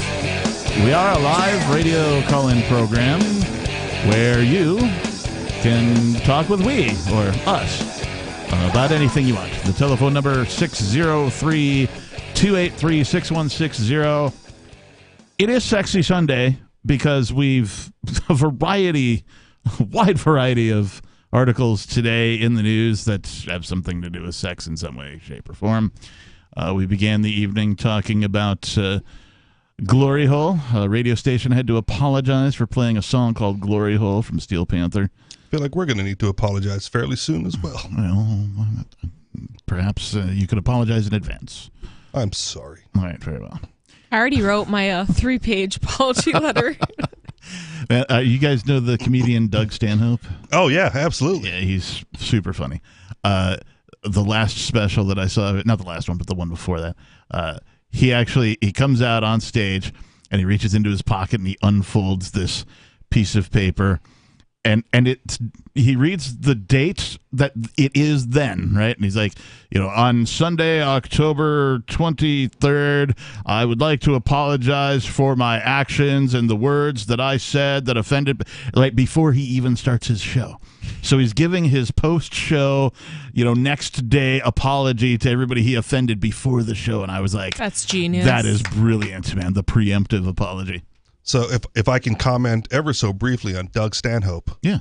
I find him funnier after he's had time to rehearse his material. Yes. On his specials. Yes. Because some of those same jokes when he's practicing at the bar and it ends up on YouTube. Yeah. Not that funny. Yeah, yeah. Okay. I'm trying to remember the one he did in New York. It's called No Refunds. Okay. His funniest bit. I mean, his funniest special by far. Okay. By far, at least for me anyway. And it's got a total libertarian slant to it. And yeah, that's the one I enjoy. We can talk more about these subjects, which included the Glory Hole. We talked about the sex robots that are in production now and how real they look and how bimbo-like they are, and what happens when they become married to AI, artificial intelligence, and all that kind of stuff. We also talked about the chess prodigy who is accused of using remote-controlled anal beads to communicate with some sort of coaching team to cheat and beat the grandmaster of chess. And then, of course, this last topic, we were talking about a jury has convicted a man who was inspecting a home for a pre-purchase inspection, went into a 2-year-old's bedroom, rummaged through the toy box, grabbed himself an Elmo doll, and decided to pleasure himself with Elmo. A tickle me Elmo doll. Yeah, well, I don't think Elmo was very tickled. Well, I think he was tickled. They Von Lovin. They Van Lovin. Van Lovin. He's loving the van. I think Elmo didn't give his consent. Is what I think. You need to get consent from an inanimate object? I don't know, but we do happen to have Elmo calling from Elmo Town. Well, let's ask. Elmo, you're on Free Talk Live. Yeah, he grabs himself and then he grabs Elmo. And Elmo didn't really like that. Oh, I'm sorry, Elmo. Elmo loves you anyway. Elmo loves you. But does Elmo love Van Lovin? Well, Van Lovin loves Elmo. That's for sure. Is that what he told you? In the closet? Well, that's what he didn't have to tell me. Playing 7 minutes to midnight, or whatever that kid's game is. Elmo doesn't know that game. Elmo will learn. Knows good things. What? What did you Elmo didn't understand. I said Elmo will learn. Oh. Does Elmo learn? Elmo will learn. Well, it depends. Elmo only learns good things, not bad things. Something tells me Elmo learned a bad thing from Mr. Van Lovin. I think I might have got Nikki back on the crying joke. She does look almost in tears here. No, Elmo didn't learn anything from Mr. Van Lovin. Elmo knew all that already. Oh. Elmo's experienced. Elmo, you whore. Elmo has his public life and his private life. And Elmo likes to keep his private life private. Huh, weird. How come you didn't know about the nanny cam? That's not weird. Why is that weird? Why is what weird? You said that's weird. I was being sarcastic. I was being sarcastic because if there weren't a thing known as private life, I mean, it would just be life, right? Oh, okay. Elmo doesn't understand sarcastic. Elmo is always honest. I've invented a new children's toy, Sarcastic Elmo. Is this Sarah from New Mexico? Yes, it is Sarah from New Mexico. One call per night. Yeah. Hey Elmo, thanks for the call. Good luck. Hope you don't run into Mr. Van Lovin again. That was Elmo, everybody from Elmo Town. I guess he told us. Sesame Street. Or no, Elmo's World is what it's called. He specifically said Elmo Town when I screened his call. Well, it's clearly not an authentic Elmo then, because I know my stuff. You think that was Is that a neighboring town to Sesame Street? Well, Elmo's World is where Elmo lives. Okay. But where is Elmo's World? But he's frequently on Sesame Street. Yeah. So he just visits from time to time? Well, I don't know. Makes the journey from Elmo's World? Well, Elmo's World is an imaginary place. It's like a, in between realms. If Elmo does bad things and goes to hell, is it St. Elmo's fire? Yes. Thanks for getting that, Richie. Yep. You're not too old. I was like, I'm going to make an obscure reference for people who are old. Let's see how well it goes over with the co-host. The young crowd. All right. I wasn't a crier, though. Still dry-eyed. No, but okay. You were almost crying for a second. At one point, yeah. Just a minute ago. What was that about? What hit you so hard? The Elmo. All right. So anyway, this guy basically rapes Elmo. All right. And what was the sentence? He got sentenced? Sentencing isn't until December 2nd. Oh. Follow this one closely. Yeah, I'm sure you'll keep up with it. What happened to that Elmo raper?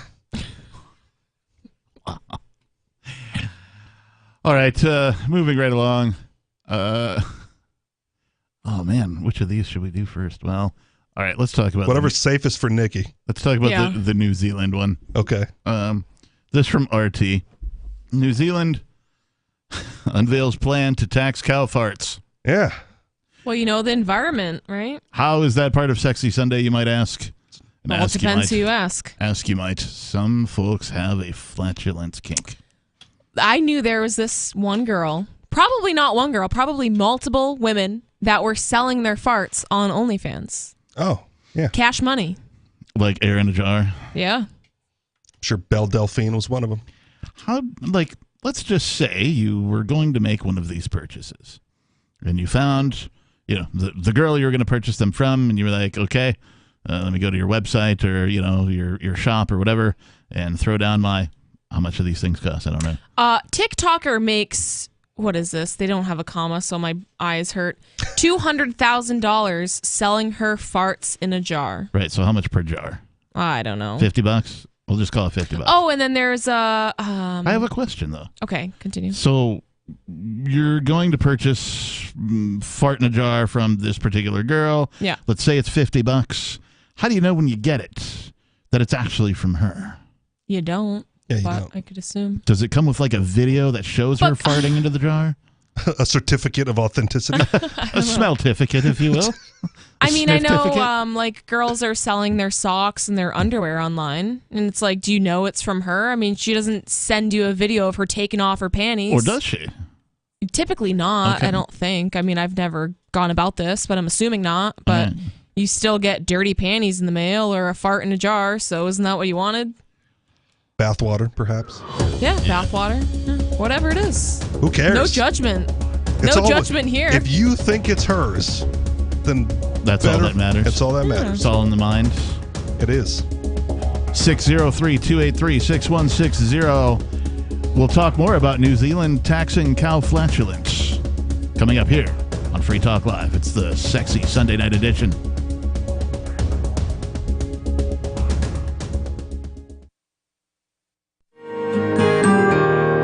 So the protection of life, liberty, and property is what the Free State Project is all about. But it's an effort to move 20,000 people who understand. It's about demonstrating to the entire country that, yeah, we can have a free market, a truly free market. Making it just a freer, great place to live.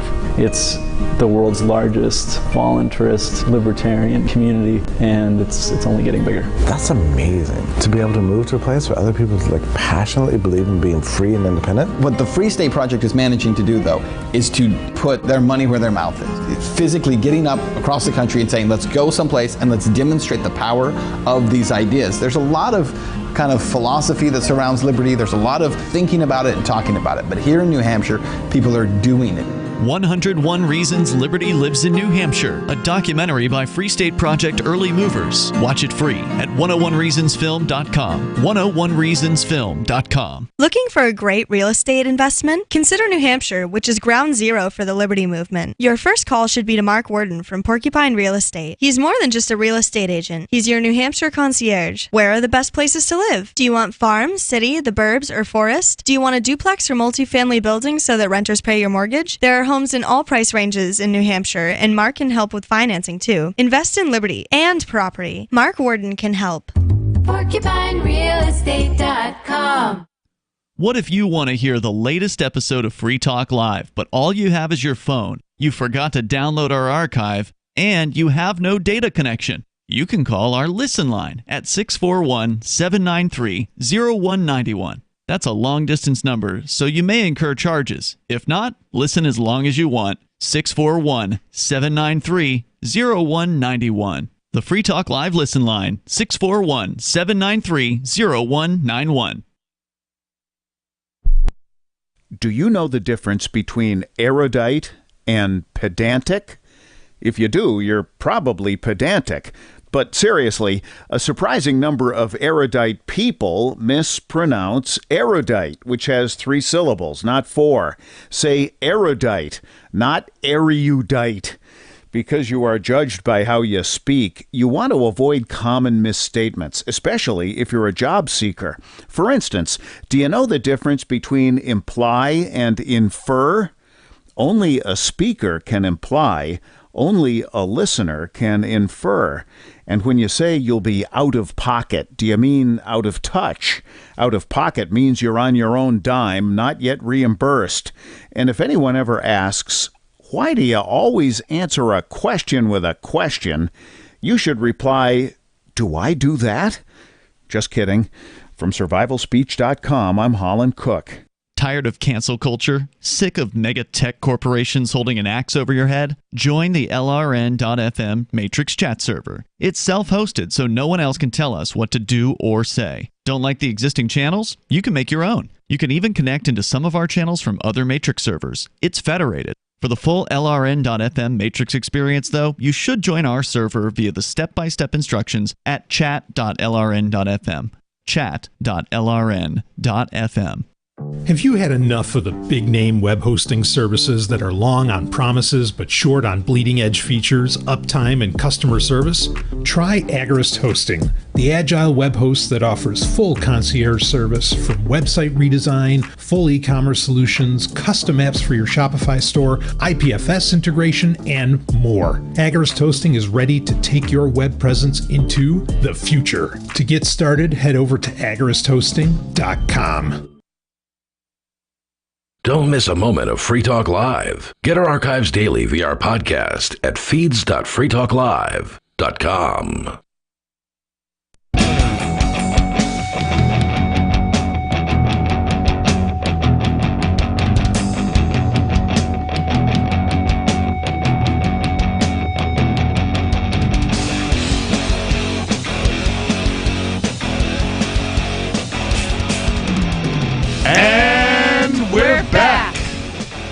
The final segment of tonight's sexy Sunday edition of Free Talk Live. Free Talk Live is a live call-in radio program where you can take control of the air, talk about whatever it is that's on your mind. We're here 7 days a week from 7 p.m. until 10 p.m. Eastern Time. If you want to call, those are the hours that you have to call. Sometimes radio stations will play our show or a part of our show outside of those hours, and that's fine. But if you want to call and get on the show, you have to call between 7 p.m. and 10 p.m. Eastern, 7 nights a week. In the studio tonight, it's myself, the captain. It's Sexy Sadie. Ooh, replacing Nikki. And Richie Rich. Apparently, we had to 86 Nikki for her, her profanity. boisterous profanity and replace her with Sexy Sadie. Her outlandish commentary.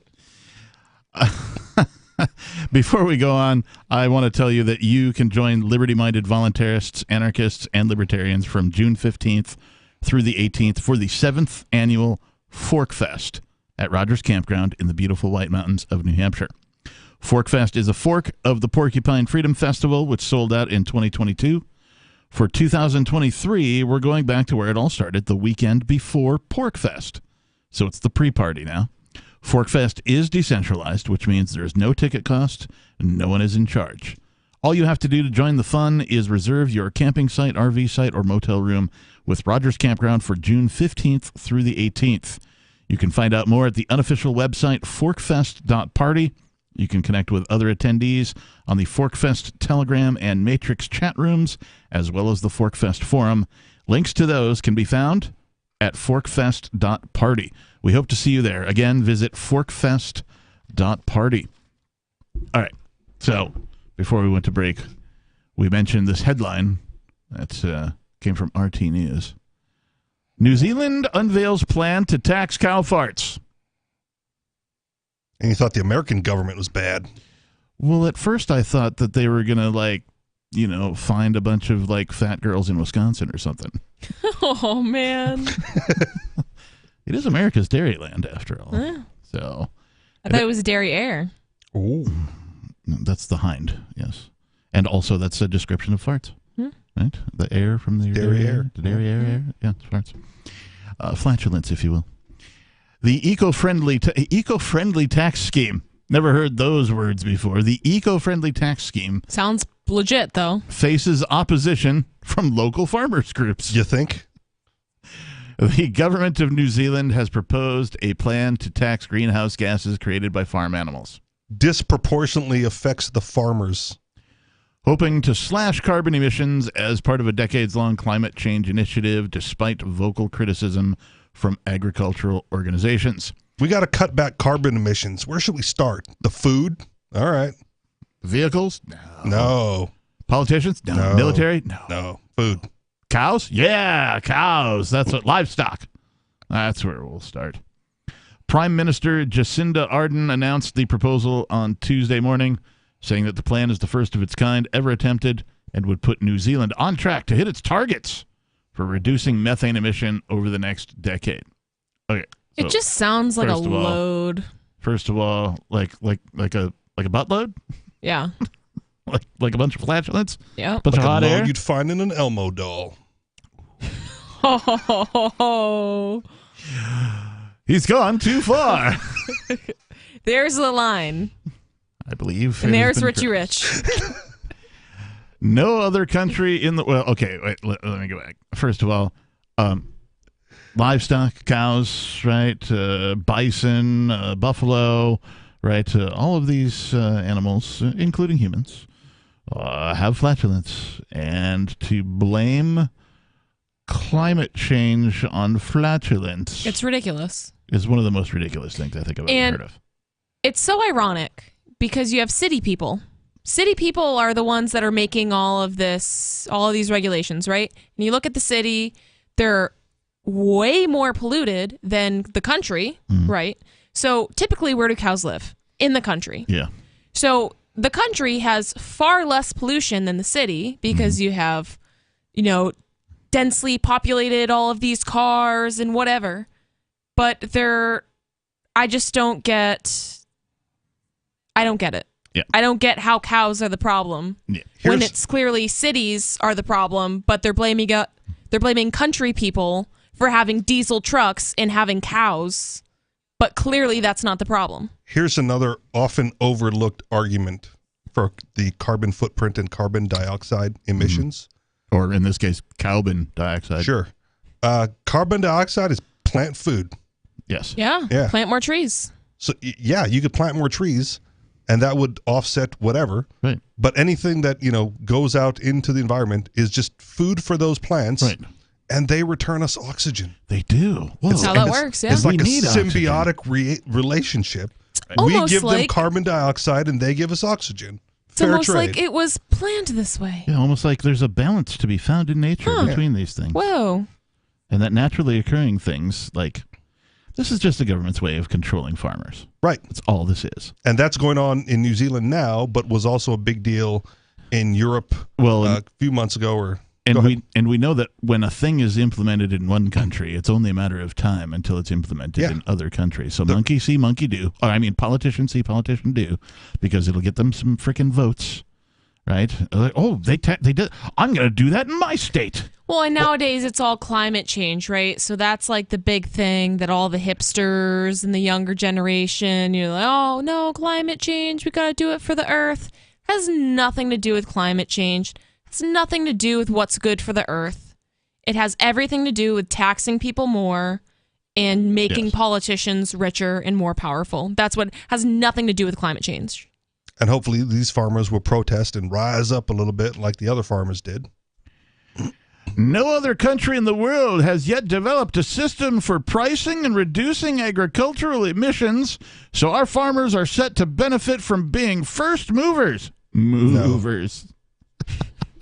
That's another dumb thing about the whole carbon thing, right? Carbon credits and carbon offsets and taxes, it doesn't necessarily mean you reduce it. You just pay for it. Yeah. Just like any other thing, right? Giving money to government does not make the air more fresh. Right. Nope.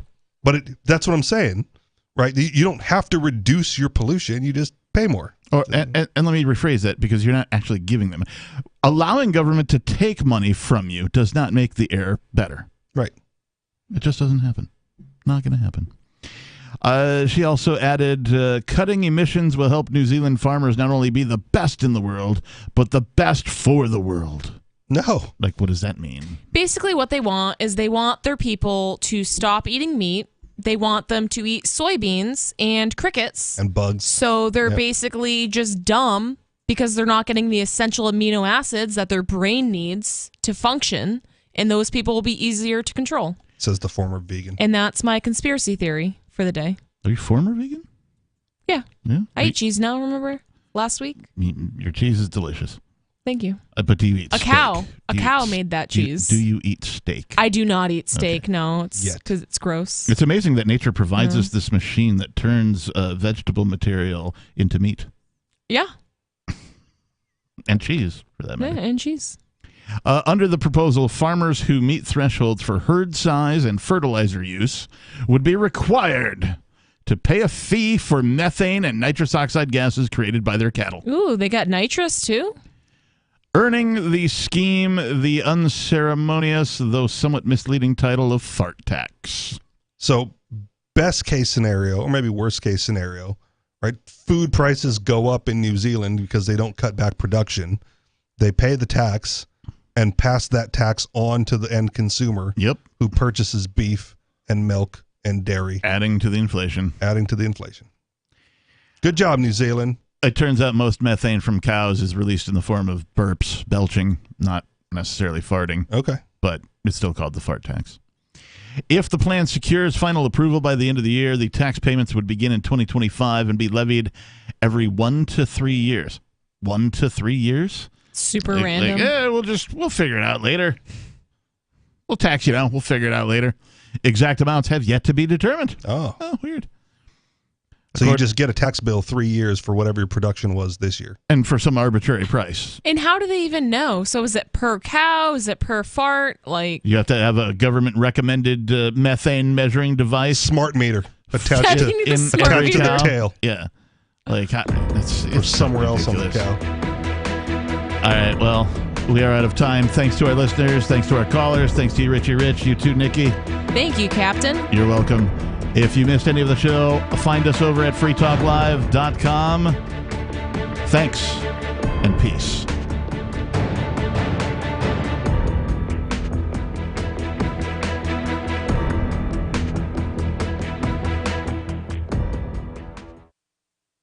Are you tired of governments murdering people around the world? Stop using their money. There is an alternative. Bitcoin is a stateless, free market, non-political currency. Bitcoin cannot be inflated or controlled by any government. By using their money, you are helping the state. Stop doing it. You have an incredible alternative available now. Learn it, use it, spread it. Get started with Bitcoin at bitcoin.com. That's bitcoin.com. If you want to know the latest about Free Talk Live before we go on the air, all you need to decide is how you want it delivered. It's your choice. Visit news.freetalklive.com to receive our usually weekly news updates by email. Plus, we have a Twitter account at twitter.freetalklive.com, and you can follow us on the decentralized Mastodon platform at toot.freetalklive.com. So please follow us at toot.freetalklive.com and sign up for our emails at news.